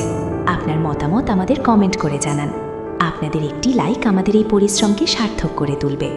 আর যারা এখনও সাবস্ক্রাইব করেননি তারা অডিও স্টোরি বাড়ির পরিবারের সদস্য হতে এখনই সাবস্ক্রাইব করে নিন। রহস্যের জট কি ক্রমেই আরও ঘনীভূত হচ্ছে? কি মনে হয় আপনার? আপনাদের ভাবনাগুলো লিখে ফেলুন আমাদের কমেন্ট বক্সে। এই ধারাবাহিকের পরবর্তী পর্বগুলো মিস হতে না চাইলে এখনই চ্যানেলটি সাবস্ক্রাইব করে রাখুন। আর গল্পটি ভালো লাগলে একটি লাইক দিতে ভুলবেন না কিন্তু। গল্পের এই নতুন মোড় আপনাদের কেমন লাগছে? যদি ভালো লেগে থাকে তবে ঝটপট একটি লাইক দিয়ে দিন। আমাদের চ্যানেলের গল্পগুলো ভালো লাগলে সাবস্ক্রাইব করে আমাদের পাশে থাকুন। চলুন ফেরা যাক গল্পের বাকি অংশে। সব সব ঠিক হয়ে গেছে গীতাঞ্জলি? ওরা ওরা চলে গেছে? আপনি আপনি না আসলে ওরা আমাকে মেরে ফেলতো। ওরা আমার সঙ্গে চুপ চুপ। তোমার কিচ্ছু হয়নি, আর আমি থাকতে হবেও না। তোমার ভয় নেই, আমি আছি তো। আমি থাকতে কেউ তোমার কিচ্ছু করতে পারবে না। অনিরুদ্ধ গীতাঞ্জলির মুখে হাত রেখে বলল। কাট। গীতাঞ্জলি এই কথাগুলো শুনে অনিরুদ্ধকে জড়িয়ে ধরল। অনিরুদ্ধ কিছুক্ষণ পরে বলে উঠল, গীতাঞ্জলি, গীতাঞ্জলি, আমার দিকে তাকাও, তাকাও আমার দিকে, মুখ তোলো। কিছু হয়নি তোমার? গীতাঞ্জলিকে জোর করে নিজের থেকে ছাড়িয়ে অনিরুদ্ধ গীতাঞ্জলির চোখে চোখ রেখে নরম করে বলল, তোমার কিচ্ছু হয়নি গীতাঞ্জলি। এবার গীতাঞ্জলি অনিরুদ্ধর দিকে তাকাল। গীতাঞ্জলির দুই চোখ জলে সিক্ত। গীতাঞ্জলির চোখের জল দেখে অনিরুদ্ধর মাথাটা গরম হয়ে গেল। অনিরুদ্ধ মনে মনে বলে উঠল, একটাকেও ছাড়ো না, সবটাকে ছেড়ে ঢোকাবই। অনিরুদ্ধ গীতাঞ্জলির দিকে তাকিয়ে গীতাঞ্জলির দুটো চোখ মুছে দিল। এইভাবে ওরা একে অপরের দিকে তাকিয়ে রইল। কিছুক্ষণ পর অনিরুদ্ধ গীতাঞ্জলিকে জিজ্ঞেস করল, তোমার সাথে তো বোন ছিল, ও কোথায়? ওর বন্ধুর বাড়িতে গেছে। ভেবেছিল আমার দেরি হবে, কিন্তু আমি যখন ফোন করলাম তখন ও ওখান থেকে বেরিয়ে যায়। তাহলে তুমি এখানে কি করে এলে? আমি ভাবলাম দাঁড়িয়ে কি লাভ, তার চেয়ে বরং একটু হেঁটে এগিয়ে যায়। হেঁটে আসতে গিয়ে এইসব হয়ে গেল। বুঝলাম। অনিরুদ্ধ শব্দ শুনে পকেট থেকে ফোনটা বার করে সুকন্যাকে ফোন লাগালো। হ্যালো হ্যালো বনু, কত দূর? আরে এই তো দাদা ভাই, আজ 15 মিনিট। শোন শোন শোন শোন, তুই একটা কাজ কর, গাড়ি ঘুরিয়ে চলে যা। আমি গীতাঞ্জলিকে ওর ঘরে পৌঁছে দিচ্ছি। তুই তুই ওখানে কি করে? কিন্তু যে বললো তুই ওখানে নেই। ঘরে যা, পরে সব বলছি। আচ্ছা ঠিক আছে। ফোনটা রেখে অনিরুদ্ধ গীতাঞ্জলিকে বলে, চলো তোমাকে ঘরে ছেড়ে দিই। গীতাঞ্জলি অনিরুদ্ধর দিকে তাকিয়ে ইতস্তত করে বলল, আপনি? কি হলো? হ্যাঁ আমি তো কি হয়েছে? তোমাকে ঘরে ছাড়তে পারবো না নাকি তোমাকে একা ছেড়েই চলে যাবো? না না, সেটা বলিনি। আসলে সুকু তো আসছে। আপনি কেন শুধু শুধু টাইম ওয়েস্ট করছেন? আপনি চলে যান। কি বলছো বলো তো? তোমাকে এইখানে এইভাবে ছেড়ে দিয়ে আমি চলে যাব? পাগল নাকি? তোমার সাহস তো মন্দ নয়। অনিরুদ্ধ গলাটা গম্ভীর করে বলে উঠল। চলো তাড়াতাড়ি ওঠো। অনিরুদ্ধর কথার জোরে গীতাঞ্জলি অনিরুদ্ধর গাড়িতে গিয়ে বসে। গাড়ি চালাতে চালাতে অনিরুদ্ধ বলে উঠল, গীতাঞ্জলি, আই এম সরি। কেন? আমি যদি তখন ক্যাফে থেকে বেরিয়ে তোমাকে একা ছেড়ে না যেতাম তাহলে হয়তো তোমার এত বাজে অভিজ্ঞতা হতো। আপনি ছেড়ে গেছিলেন ঠিক কথা, কিন্তু না এলে আমার সব শেষ হয়ে যেত। সেজন্য আপনি প্লিজ সরি বলবেন না, বরং আপনাকে আমার থ্যাঙ্কস জানানো উচিত। এমন সময় অনিরুদ্ধর ফোনটা বেজে উঠল। ফোনের স্ক্রিনে অগ্নিশালের নামটা দেখে অনিরুদ্ধ ফোনটা রিসিভ করে বলল, হ্যালো, হ্যাঁ আঙ্কেল বলো। ফোনের অপর প্রান্ত থেকে অগ্নিশাল বলে উঠলেন, কখন আসছো উনি? এই তো জাস্ট 15 মিনিট পর আসছে আঙ্কেল। আচ্ছা আচ্ছা আচ্ছা, ঠিক আছে ঠিক আছে। অনিরুদ্ধ ফোনটা রাখলো আর সাথে সাথে গীতাঞ্জলি বলে উঠল, দেখলেন তো, আমি বলেইছিলাম শুধু শুধু আমার জন্য আপনার অসুবিধা হলো। ওটা কোনো ব্যাপার নয়, যেটা আমার করা উচিত আমি সেটাই করেছি। এই যে তোমার বাড়ির কাছাকাছি চলে এসেছি না? হ্যাঁ হ্যাঁ, এই যে বাঁ দিকের রাস্তাটা দিয়ে গেলেই আমার বাড়ি। গীতাঞ্জলিকে বাড়িতে নামিয়ে অনিরুদ্ধ আইবির উদ্দেশ্যে রওনা হয়। গাড়িতে উঠে অনিরুদ্ধ ফোন লাগায় কারখানার ম্যানেজারকে। ম্যানেজার ফোনটা ধরতেই অনিরুদ্ধ বলে উঠল। হ্যালো, অসীমবাবু। ম্যানেজার বলল। বলো। অনিরুদ্ধ ক্ষুব্ধ কণ্ঠে বলল, কি সব কর্মচারীকে রিক্রুট করেছেন? কেন স্যার? এক্ষুনি কারখানার লেবার হিসেবে যারা আছে তাদের সবার বায়োডাটা মেল করুন। ব্যাপারটা কি স্যার? যেটা বললাম সেটা করুন। ম্যানেজার ইতস্তত করে আচ্ছা বলতে অনিরুদ্ধ ফোনটা কেটে দেয়। আইবি অফিসে ঢুকে অগ্নিসেন অনিকে দেখে বলল, তুমি এত দেরি করে? না, আসলে আঙ্কেল একটু ঝামেলায় পড়ে গিয়েছিলাম। তাই? আমি কিন্তু অন্যরকম খবর জানি। কি জানো? তুমি তো আজ তোমার হবু বউয়ের সাথে ফার্স্ট ডেটিং এ গেছিলে। কে বল? আমার সোর্স। সে দেখা করেছি বলতে পারো, বা ডেটিং ফেটিং বলবো। ওর সাথে দেখা করে সবকিছু ক্লিয়ার না করলে মনে শান্তি হচ্ছিল না। মানে তুমি তোমার ব্যাপারে সবকিছু বলে দিলে নাকি? তোমার এই আইবির জয়েনের কথা? আরে না না আঙ্কেল, ওইসব কোনো কথা বলিনি। শুধু বলেছি আমাদের রিলেশনটাকে একটু সময় দিতে। তবে আঙ্কেল ঠিক কথাই বলেছে, এটাই না স্যার। আমার চোখ কখনো ভুল করে না অনেক। আচ্ছা আঙ্কেল, এসব ছাড়ো, কাজের কথায় আসা যায়। এই 5 জনকে একটু দেখে নাও। এরা হলো শিবাজি পাঁজার মেন সাগরেদ। আমি লোক লাগিয়ে দিয়েছি এদের পেছনে। কয়েকদিনের মধ্যে এদের মুভমেন্ট সম্পর্কে জানা যাবে। আর এই এই এই দুই মহিলাকে দেখো। একজন তো দেবযানী, বুঝতেই পারছো, ভালো করেন নেই, কিন্তু অর্থের অভাবে যা হয় বাজে লাইন এসে পড়ে। শিবাজি পাঁজার সঙ্গেই থাকে, কিন্তু ওদের বাড়ির চাকর বাকরদের কাছ থেকে জেনেছি রিসেন্টলি ওদের মধ্যে কোনো ব্যাপার নিয়ে ঝামেলা হচ্ছে। সেই কারণটা হলো এই মেয়েটা। কথাটা বলে অনিরুদ্ধ অগ্নিসেনের দিকে ফটোটা এগিয়ে দিল।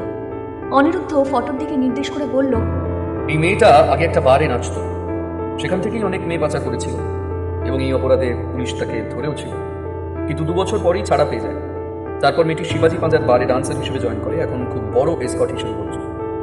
যতটুকু সোর্সের মাধ্যমে জানতে পেরেছি আঙ্কেল, এই মেয়েটাকে শিবাজি পাঁজা নিজের পাওয়ার লাগিয়ে ছাড়া, এবং তার কিছুদিন পর শিবাজি পাঁজার বারে তাকে দেখা যায়। আর এখন ওই বারের আড়ালে রমরমিয়ে দেহ ব্যবসা চলছে, আর এই মেয়েটা ওদের লিড। অগ্নিসেন টেবিল চাপড়ে বলল, আচ্ছা, এই জন্য শিবাজি পাঁজা এই মেয়েটির মাধ্যমে নারী ও শিশু পাচার করছে।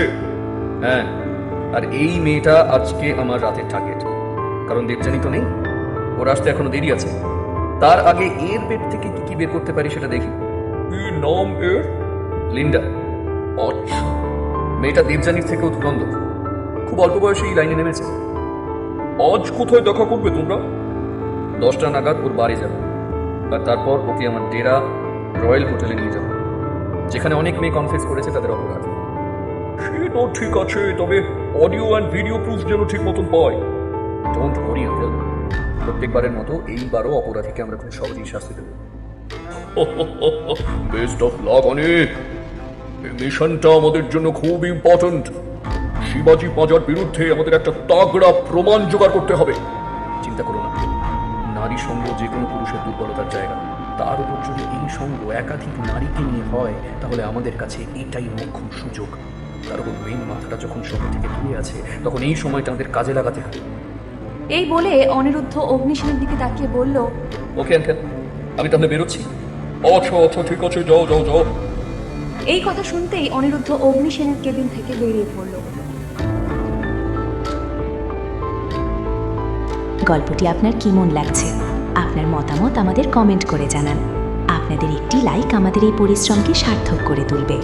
আর যারা এখনও সাবস্ক্রাইব করেননি, তারা অডিও স্টোরি বাড়ির পরিবারের সদস্য হতে এখনই সাবস্ক্রাইব করে নিন।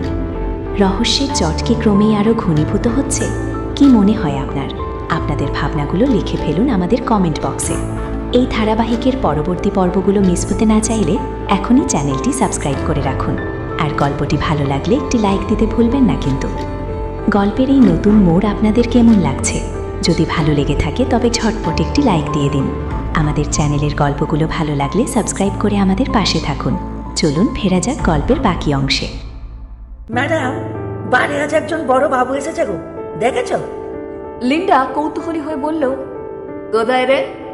ওই যে নাচনেওয়ালিগুলোর সামনে 2000 টাকার নোট উড়াচ্ছে। আরে এবার দেখতে পেরেছি। বাহ বাহ রে, রে? বলছি এই ছেলেটা বললে যাবে নাকি? সেটা যেতেই হবে। লিন্ডার হাতের কাছ থেকে শিকার কখনো হাতছাড়া হয় না। এই কথা বলে লিন্ডা এগিয়ে যায় অনিরুদ্ধর দিকে। আর চোখেই অনিরুদ্ধ দেখে নিয়েছিল যে লিন্ডা ওর দিকে আসছে। অনিরুদ্ধ লিন্ডাকে আসতে দেখে ওখান থেকে সরে যায়। ড্রিঙ্কস কাউন্টারে গিয়ে একটা ড্রিঙ্কস নিয়ে বসে। কিছুক্ষণের মধ্যেই লিন্ডা এসে অনিরুদ্ধকে উদ্দেশ্য করে বলল, Hey handsome, what's your name? পিছন ঘুরে অনিরুদ্ধ দেখলো অতি স্বল্প পোশাক পরিহিত লিন্ডা তার কাছে হাজির। শিকার আপনা আপনি এসে গেছে তার কাছে। অনিরুদ্ধ নেশাতুর চোখে লিন্ডার দিকে লোলুপ দৃষ্টিতে এক নজর দেখে বলল, my name is Eddie and yours. Hello, I'm Linda. Nice to meet you Linda. আপনি কি বাঙালি? আপনাকে কোথায় যেন দেখেছি মনে হচ্ছে। হ্যাঁ, আমি বাঙালি। আর তোমাকেও আমার বেশ চেনা চেনাই লাগছে। আমার যতদূর মনে হয় তোমাকে কোনো বিজনেস পার্টিতে দেখেছি বলে মনে হচ্ছে। সে দেখে থাকতে পারেন। অনিরুদ্ধ আর ভাটায়নি, ফট করে বলে উঠল, আচ্ছা পার নাইটের রেট কত লিন্ডা? এত তাড়াতাড়ি যে অনিরুদ্ধকে লিন্ডা নিজের জালে ফাঁসাতে পারবে সেটা লিন্ডা ভাবেনি। তবে মনে মনে খুশি হয় লিন্ডা। ওর চোখের চমক দেখে সেটাই বুঝেছে অনিরুদ্ধ। অনিরুদ্ধ লিন্ডার কোমর জড়িয়ে হ্যাভ সাম ড্রিঙ্ক বলে লিন্ডার হাতে একটা গ্লাস ধরিয়ে দিল, যেটাতে আগের থেকেই নেশার ওষুধ মেশানো ছিল। লিন্ডা এক চুমুক খেয়ে বলল, তো কত দিতে পারবে? যত চাও, কত চাও বল, আমি দেওয়ার ক্ষমতা রাখি। 1 লাখ। No issue. এই বলে অনিরুদ্ধ পকেট থেকে একটা বান্ডিল বার করে লিন্ডার সামনে রাখি। টাকার বান্ডিলটা দেখে লিন্ডা লোভাতু দৃষ্টিতে তাকায়। মনে মনে ভাবে, কতদিন পর এতগুলো টাকা একসঙ্গে দেখতে পেলাম। না হলে সব সময় শিবাজিকে 60% কমিশন দিতে হয়। ভালোই হয়েছে ও এখানে নেই। কি হলো লিন্ডা? না। অনিরুদ্ধর ডাকে লিন্ডা একটু হেসে টাকাটা তুলে নেয়। তারপর লিন্ডা ধীরে ধীরে উঠে অনিরুদ্ধর গলা জড়িয়ে ধরে। অনিরুদ্ধকে কিস করতে উদ্যত হলে অনিরুদ্ধ সঙ্গে সঙ্গে লিন্ডার মুখে হাত দিয়ে বলে, এখানে কিচ্ছু না, আমার সঙ্গে চলো। কোথায়? কোনো প্রশ্ন নেই। আজ রাতের জন্য আমি তোমাকে কিনে এনেছি। আদুরে গলায় লিন্ডা বলে উঠল। সে তো জানি। অনিরুদ্ধ বুঝতে পারছে লিন্ডা ধীরে ধীরে নেশাগ্রস্ত হয়ে পড়ছে। অনিরুদ্ধ আর কোনো দিক না ভেবে লিন্ডাকে নিয়ে সোজা রয়্যালের 15 নম্বর রুমে নিয়ে আসে। গাড়িতে লিন্ডা নানাভাবে অনিরুদ্ধর কাছাকাছি আসে। অনিরুদ্ধ কোনো বাধা দেয়নি। কিন্তু এই প্রথমবার অনিরুদ্ধর মনে একটা পাপ বোধের জন্ম হয়। এইরকম ভাবে কত মেয়ের সঙ্গে রাত কাটিয়েছে, কিন্তু এই প্রথমবার অনিরুদ্ধর মনে হয় কাউকে ঠকানো হচ্ছে না তো। কিন্তু এটাই তোর কাজ। এই কাজের মাধ্যমে কত কত অপরাধীদের ধরা যায়, কত নির্দোষ মানুষ বাঁচানো যায়। তাই এইসব কথা চিন্তা না করে অনিরুদ্ধ কাজে মন বসাতে চেষ্টা করে। গাড়ি থেকে নেমে অনিরুদ্ধ লিন্ডাকে কোলে তুলে নেয়, কিন্তু হোটেলে ঢোকার মুখে একটি ছেলের সাথে অনিরুদ্ধ মুখোমুখি ধাক্কা লেগে ছেলেটি পড়ে যায়। ছেলেটি বলে উঠল, একটু দেখে চলতে পারেন তো, যত সব ইউজলেস লোক। অনিরুদ্ধ কোনো রকম পাত্তা না দিয়ে লিন্ডাকে রুমে নিয়ে আসে। অনিরুদ্ধ একবার চেক করে নিল হিডেন ক্যামেরা আর রেকর্ডটা ঠিকঠাক আছে কিনা। এমন সময় লিন্ডা অনিরুদ্ধকে পেছন থেকে জড়িয়ে ধরল। অনিরুদ্ধ হাতটা না ছাড়িয়ে লিন্ডাকে আরো জোরে জড়িয়ে জিজ্ঞেস করলো, লিন্ডা লিন্ডা লিন্ডা লিন্ডা, তোর বাড়ি কোথায়? আমার বাড়ি? আমাদের তো বাড়ি থাকতে নেই। আমার মতো জন্মের পর যার বাবা মারা যায় তাদের জীবনটা তো বেশি যায়। গল্পটি আপনার কেমন লাগছে? আপনার মতামত আমাদের কমেন্ট করে জানান। আপনাদের একটি লাইক আমাদের এই পরিশ্রমকে সার্থক করে তুলবে। আর যারা এখনও সাবস্ক্রাইব করেননি তারা অডিও স্টোরি বাড়ির পরিবারের সদস্য হতে এখনই সাবস্ক্রাইব করে নিন। রহস্যের চট কি ক্রমেই আরও ঘনীভূত হচ্ছে? কি মনে হয় আপনার? আপনাদের ভাবনাগুলো লিখে ফেলুন আমাদের কমেন্ট বক্সে। এই ধারাবাহিকের পরবর্তী পর্বগুলো মিস হতে না চাইলে এখনই চ্যানেলটি সাবস্ক্রাইব করে রাখুন। আর গল্পটি ভালো লাগলে একটি লাইক দিতে ভুলবেন না কিন্তু। গল্পের এই নতুন মোড় আপনাদের কেমন লাগছে? যদি ভালো লেগে থাকে তবে ঝটপট একটি লাইক দিয়ে দিন। আমাদের চ্যানেলের গল্পগুলো ভালো লাগলে সাবস্ক্রাইব করে আমাদের পাশে থাকুন। চলুন ফেরা যাক গল্পের বাকি অংশে। এরপর একে একে লিন্ডা তার পুরো জীবনের ঘটনা অনিরুদ্ধর সামনে তুলে ধরে। অনিরুদ্ধ এক এক করে প্রশ্ন করতে থাকে, আর লিন্ডা মা মারা যাবার পর কি করে সে বার ডান্সার হয় এবং সেই থেকে এই লাইনে আসে সব কিছু নেশার করে কাঁদতে কাঁদতে বলতে থাকে। এইসব অনিরুদ্ধর দেখে খারাপ লাগে। এক সময় কথা বলতে বলতে লিন্ডা ঘুমিয়ে পড়ে। অনিরুদ্ধ কিছুক্ষণ পর অগ্নি সেনকে ফোন লাগায়। হ্যালো আঙ্কেল, কাজ তো হয়ে গেছে। কি জানতে বললে অনি? এই মেয়েটা খুব ছোটবেলায় বাবাকে হারায়। মা ওকে ওর মামার বাড়িতে মানুষ করে। মামা মামিরা মোটেও ভালো মানুষ ছিল না, খুব অত্যাচার করতো মা বেটির উপর। এরপর ওর যখন 16 বছর বয়স তখন ওর মা বিনা চিকিৎসায় মারা যায়। এরপর প্রায় 1 বছর পর লিন্ডা ওর মামার অত্যাচার সহ্য করতে না পেরে ঘর ছেড়ে পালায়। কিন্তু যা হয়ে থাকে, পেটে টান পড়লে মানুষের কাছে কোনো উপায় থাকে না। লিন্ডার কাছেও ছিল না। একটা ডান্স পারে কাজ করতো, ওখান থেকে ও দেহ ব্যবসা শুরু করে, টাকার লোভে নারী পাচারও শুরু করে। কিন্তু কিছুদিনের মধ্যেই ধরা পড়ে যায়। জেলে ওর সাথে শিবাজি পাচার এক সাগরেতের আলাপ হয়। সেই সাগরেত তাকে বলে যে যদি সে শিবাজির সঙ্গে নারী পাচারের কাজ করে তাহলে শিবাজি লিন্ডাকে জেল থেকে ছাড়াবে। অ্যান্ড অফকোর্স লিন্ডা সঙ্গে সঙ্গে রাজি হয়ে যায়। সেই থেকে ওরা এই নারী পাচারের ব্যবসা শুরু করেছে, যা এখন রমরমিয়ে চলছে। আর এই লিন্ডা শিবাজি পাচার মাধ্যমে বড় বড় ক্লায়েন্ট পায়, আর ওদের মধ্যে একটা সম্পর্ক আছে। তবে লিন্ডা, শিবাজি আর দেবযানীর মধ্যে একটা ঝামেলা চলছে। ঝামেলা? সেটাকে নিয়ে? ওই আর কি, ওই শিবাজি কার সাথে কমিটেড থাকবে সেই সব নিয়ে আর কি। আর এই শিবাজি দেবযানীকে নিয়ে কোথাও ঘুরতে যায়নি। হ্যাঁ, 50টা শিশু সহ নারীদেরকে বাইরে পাচার করতে গেছে। কতদিনে হয়েও গেছে। তোর মনে অনি আমাদের এখন আর কিছু করার নেই? না আঙ্কেল, ওই মেয়েগুলোকে তো আর বাঁচাতে পারবো না। আর শিবাজিকে আমরা যদি এখন ধরি তাহলে ওর সাথে সাথে অন্যান্য মাথাগুলোকে ধরতে পারবো না। এইদিকে শিবাজি কিছুদিনের মধ্যে এই শহরেও বড় ধরনের পাচার করবে, কিন্তু কবে সেটা বলার আগেই লিন্ডা ঘুমিয়ে যাবে। মুখ দিয়ে আওয়াজ বের হয় অগ্নি সেনের। অনিরুদ্ধ বলে উঠল, এই জন্যই বলছি আঙ্কেল, এই মেয়েটাকে এখনই গ্রেপ্তার করুন। এই মেয়েটা খুব লোভী।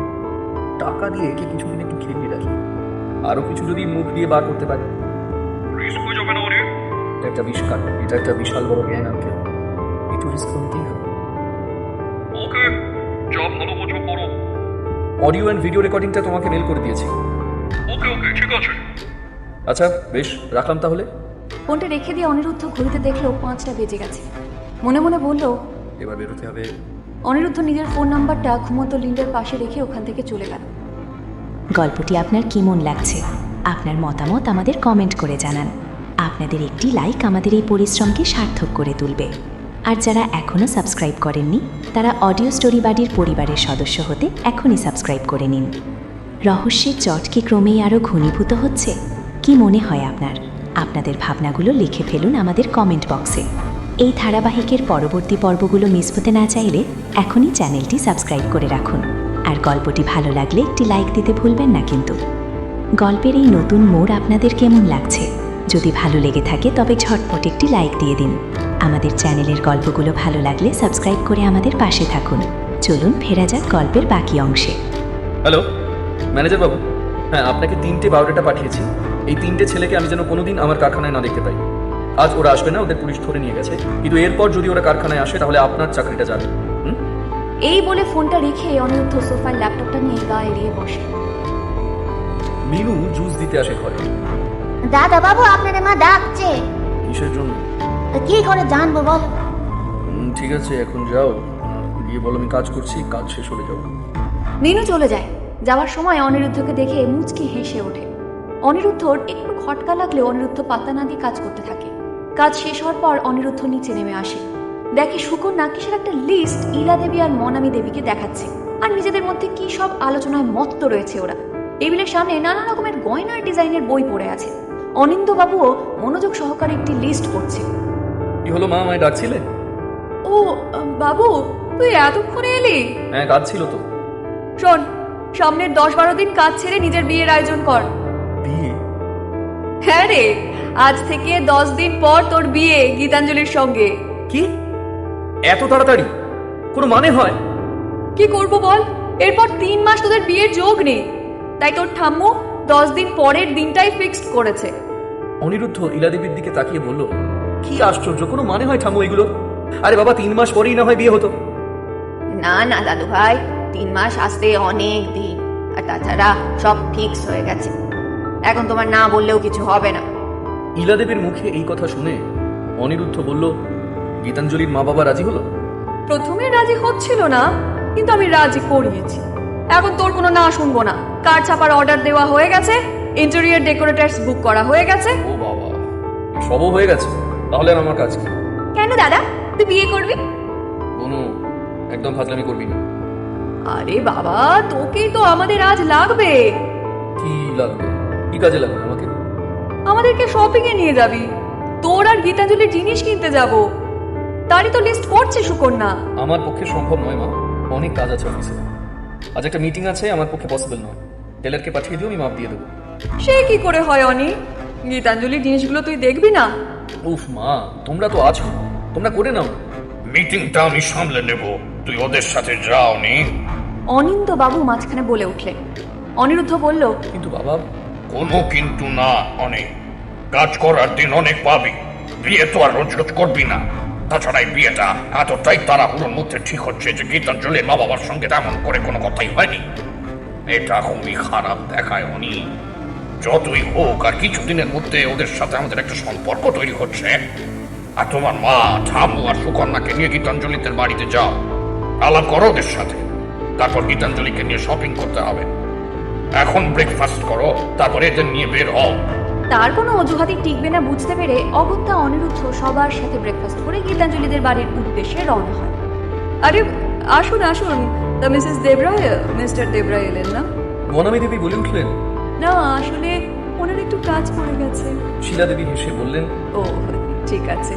তা জীবনবাবু কোথায়? ওই যে ওই ঘরে আছে, আপনারা আসুন না। এই বলে শিলা দেবী অনিরুদ্ধর দিকে তাকিয়ে বললেন, আরে অনিরুদ্ধ, কেমন আছো? ভালো আছি, ভালো আছি। তোমাকে থ্যাঙ্কস জানিয়ে আমি ছোট করব না, কিন্তু তুমি যেটা করেছো এটাই প্রুভ করে দেয় যে আমরা মামনির জন্য বেস্ট ছেলেকেই বেছেছি। না না আন্টি, পুরোটাই আমার ভুল ছিল। আমি ওকে ছেড়ে না গেলে এমনটা হতোই না। কি হয়েছে অনি? মনামী দেবীর প্রশ্নে অনিরুদ্ধ আগের দিনের সন্ধ্যের সময় গীতাঞ্জলির সাথে ঘটে যাওয়া ঘটনার বর্ণনা দেয়। সবটা শুনে এবার ইলা দেবী বলেন, সম্পূর্ণ দোষ সুকন্যা আর তোমার দাদু ভাই। সুকন্যা অবাক হয়ে বলল, আমি কি করলাম ঠাম্মু? তুমি তুমি তোমার বন্ধুর বাড়িতে যাচ্ছ, সেটা গীতাঞ্জলিকে জানাওনি কেন? ওটা তো একটা ভুল। আর দাদু ভাই, তুমি তো মেয়েটাকে ডাকলে, ওকে একা ছেড়ে চলে গেলে। যদি ওর কিছু হতো ভেবে দেখেছো কি সর্বনাশ হতো? শিলা দেবী বলে উঠলেন, ছাড়ুন না কাকিমা, একটু মিসআন্ডারস্ট্যান্ডিং হয়ে গেছে। যা হওয়ার ছিল হয়েছে। গীতাঞ্জলি এখন সেফ, এবং এটা সম্পূর্ণ অনিরুদ্ধর জন্যই। এটাই আমাদের কাছে যথেষ্ট। আরে অনিরুদ্ধ জি, এ কখন এলে? অনিরুদ্ধ জীবনবাবুকে দেখে বলল, এই যে আঙ্কেল এখনই। ভেবে দেখো, প্রথম আলাপে আমরা বন্ধু হলাম, আর এই দ্বিতীয় আলাপে হবু শ্বশুর জামাই। হ্যাঁ, তাজা বলেছেন। এবার জীবনবাবু খোলা মনে বলে উঠলেন, অনিরুদ্ধ, এত তাড়াতাড়ি সব হচ্ছে, তাতে তোমার কোনো আপত্তি নেই তো? আপত্তি থাকলেও উপায় নেই আঙ্কেল। আমার ঠাম্মুর ইচ্ছে আমার কাছে শিরোধার্য। এইভাবে বেশ কিছুক্ষণ সবাই গল্প করছে। অনিরুদ্ধ আর জীবনবাবু নিজেদের মতো গল্প করে যাচ্ছে, আর শিলা দেবী মনামী দেবীকে গীতাঞ্জলির জন্য গয়না দেখাচ্ছে। মাঝখান থেকে সুকন্যা বলল, আন্টি, গীত কোথায়? শিলা দেবী বলে উঠলেন, ও তো ঘরেই ছিল। যাও না, যাও, ওর সাথে দেখা করো। অনিরুদ্ধ, তুমি যাও না সুকন্যার সাথে। তুমিও তোর ঘর দেখোনি। না না ঠিক আছে, কোনো দরকার নেই আন্টি। কেন দরকার নেই? যাও, গিয়ে কথা বলো। যাও বলছি। সুকন্যা অনিরুদ্ধর হাত ধরে টেনে নিয়ে আসে। আরে চল চল চল চল ঠিক বলছি। আছে ঠিক আছে। আরে দাদা, ততদিন দেখতে পাবি না। চল চল, ভালো করে দেখিস। কি দেখবো? কাকে আবার? তোর বউকে? অনিরুদ্ধ কটমট করে তাকিয়ে রইল সুকন্যার দিকে। সুকন্যা সঙ্গে সঙ্গে মুখ ফিরিয়ে নিল। গীতাঞ্জলির ঘরে ঢুকে ওরা দেখে যে কেউ নেই। সুকন্যা অনিরুদ্ধকে বলল, দাদা তুই এখানেই থাক, আমি দেখে আসছি ও কোথায়। সুকন্যা চলে যাওয়ার পর অনিরুদ্ধ গীতাঞ্জলির ঘরটার চারিদিকে দেখতে থাকে। চারিদিকে নানা রকমের পেন্টিং, গীতাঞ্জলির নাচের ফটো টাঙানো হয়েছে। অনিরুদ্ধর চোখ পড়ল গীতাঞ্জলির একটি ভরতনাট্যমের মুদ্রায় দাঁড়িয়ে থাকা ফটোর দিকে। মুগ্ধ দৃষ্টিতে অনিরুদ্ধ গীতাঞ্জলির ফটোটাকে দেখতে থাকে। গল্পটি আপনার কেমন লাগছে আপনার মতামত আমাদের কমেন্ট করে জানান। আপনাদের একটি লাইক আমাদের এই পরিশ্রমকে সার্থক করে তুলবে। আর যারা এখনও সাবস্ক্রাইব করেননি তারা অডিও স্টোরি বাড়ির পরিবারের সদস্য হতে এখনই সাবস্ক্রাইব করে নিন। রহস্যের জট কি ক্রমেই আরও ঘনীভূত হচ্ছে? কি মনে হয় আপনার? আপনাদের ভাবনাগুলো লিখে ফেলুন আমাদের কমেন্ট বক্সে। এই ধারাবাহিকের পরবর্তী পর্বগুলো মিস হতে না চাইলে এখনই চ্যানেলটি সাবস্ক্রাইব করে রাখুন। আর গল্পটি ভালো লাগলে একটি লাইক দিতে ভুলবেন না কিন্তু। গল্পের এই নতুন মোড় আপনাদের কেমন লাগছে? যদি ভালো লেগে থাকে তবে ঝটপট একটি লাইক দিয়ে দিন। আমাদের চ্যানেলের গল্পগুলো ভালো লাগলে সাবস্ক্রাইব করে আমাদের পাশে থাকুন। চলুন ফেরা যাক গল্পের বাকি অংশে। অনিরুদ্ধ এতটাই বিভোর হয়ে গীতাঞ্জলির ফটোটা দেখছিল যে কখন গীতাঞ্জলিকে সুকন্যা ঘরে নিয়ে এসেছে বুঝতেই পারেনি। সুকন্যা অনিরুদ্ধকে উদ্দেশ্য করে বলল, দেখ দাদা, জল জ্যান্ত মানুষটাকে ধরে এনেছি, এবারে যত পারিস দেখ। অনিরুদ্ধ চমকে উঠে গীতাঞ্জলির দিকে তাকিয়ে দেখল গীতাঞ্জলি একটা লাল পেরে সাদা রঙের তসরের শাড়ি পরেছে, চুলটা বিনুনি করা, চোখে চশমা, সাজগোজ তেমন নেই বললেই চলে। অনিরুদ্ধ এক দৃষ্টিতে তাকিয়ে আছে গীতাঞ্জলির দিকে। অনিরুদ্ধ মনে মনে বলল, পরম সুন্দরী লাগছে গীতাঞ্জলিকে। এত সাদামোটা সাজেও যে কাউকে এত সুন্দর লাগতে পারে আমার জানা ছিল না। অনিরুদ্ধর স্থির দৃষ্টি দেখে গীতাঞ্জলির লজ্জায় মুখটা নিচু করে নিল। সুকন্যা অনিরুদ্ধর দিকে তাকিয়ে ওর সামনে হাত নেড়ে বলল, এই এই দাদা, তুই অমন করে দেখিস না, ও খুব লজ্জা পাচ্ছে। কি মানে, পাকা পাকা কথা বন্ধ কর। গীতাঞ্জলিও বিরক্তির স্বরে বলল, আহ সুকু, কি হচ্ছে কি? সুকন্যা এবার রেগে কোমরে হাত দিয়ে বলল, ও দুজনে যুগলে মিলে আমাকে বকা হচ্ছে, তাই না? আর গীতু, তুইও বুঝে গেছিস বল যে বন্ধু কাম ননদের থেকে বরের বেশি ইম্পর্টেন্স। গীতাঞ্জলি বোকার মতো মুখ করে বলল, এই না না, আরে আরে সুকু, রাগ করছিস কেন? তুই আসলে সব সময় থাক থাক থাক থাক, আর বলতে হবে না। আয় বউ হয়ে আমাদের ঘরে আয়, তখন দেখাবো রায় বাঘিনী ননদিনী কাকে বলে। ঠিক আছে, দেখবো। সুকন্যা অনিরুদ্ধর দিকে তাকিয়ে গম্ভীর গলায় বলল, 10 মিনিট সময় দিলাম। এই বলে দরজার কাছে গিয়ে আবার ফিরে এসে হেসে উঠল। চুটিয়ে প্রেমটা করে নে। তুই যাবি এখান থেকে? যাচ্ছি যাচ্ছি। বন্ধুরা, ফিরে পাওয়ার সুরের আজকের এই দ্বিতীয় পর্বটি আপনাদের কেমন লাগলো? অনিরুদ্ধ জায়গায় আপনি হলে কি করতেন? আপনার মূল্যবান মতামত আমাদের কমেন্ট করে অবশ্যই জানান। আপনাদের উৎসাহই আমাদের নতুন নতুন পর্ব নিয়ে আসতে অনুপ্রাণিত করে। গল্পটি ভালো লাগলে একটি লাইক দিয়ে আমাদের পরিশ্রমকে সার্থক করুন। আর যারা এখনও পরবর্তী পর্বের অপেক্ষায় আছেন কিন্তু চ্যানেলটি সাবস্ক্রাইব করেননি, তারা এখনই অডিও স্টোরি বাডি চ্যানেলটি সাবস্ক্রাইব করে বেল আইকনটি অল করে রাখুন, যাতে পর্ব 3 আসার সাথে সাথে আপনি নোটিফিকেশন পেয়ে যান। আজকের মতো এখানেই বিদায় নিচ্ছি। খুব শীঘ্রই দেখা হচ্ছে এই রহস্যের পরবর্তী মোড় নিয়ে, অর্থাৎ পর্ব 3-তে। ততক্ষণ সবাই ভালো থাকুন, সুস্থ থাকুন আর শুনতে থাকুন অডিও স্টোরি বাডি। ধন্যবাদ।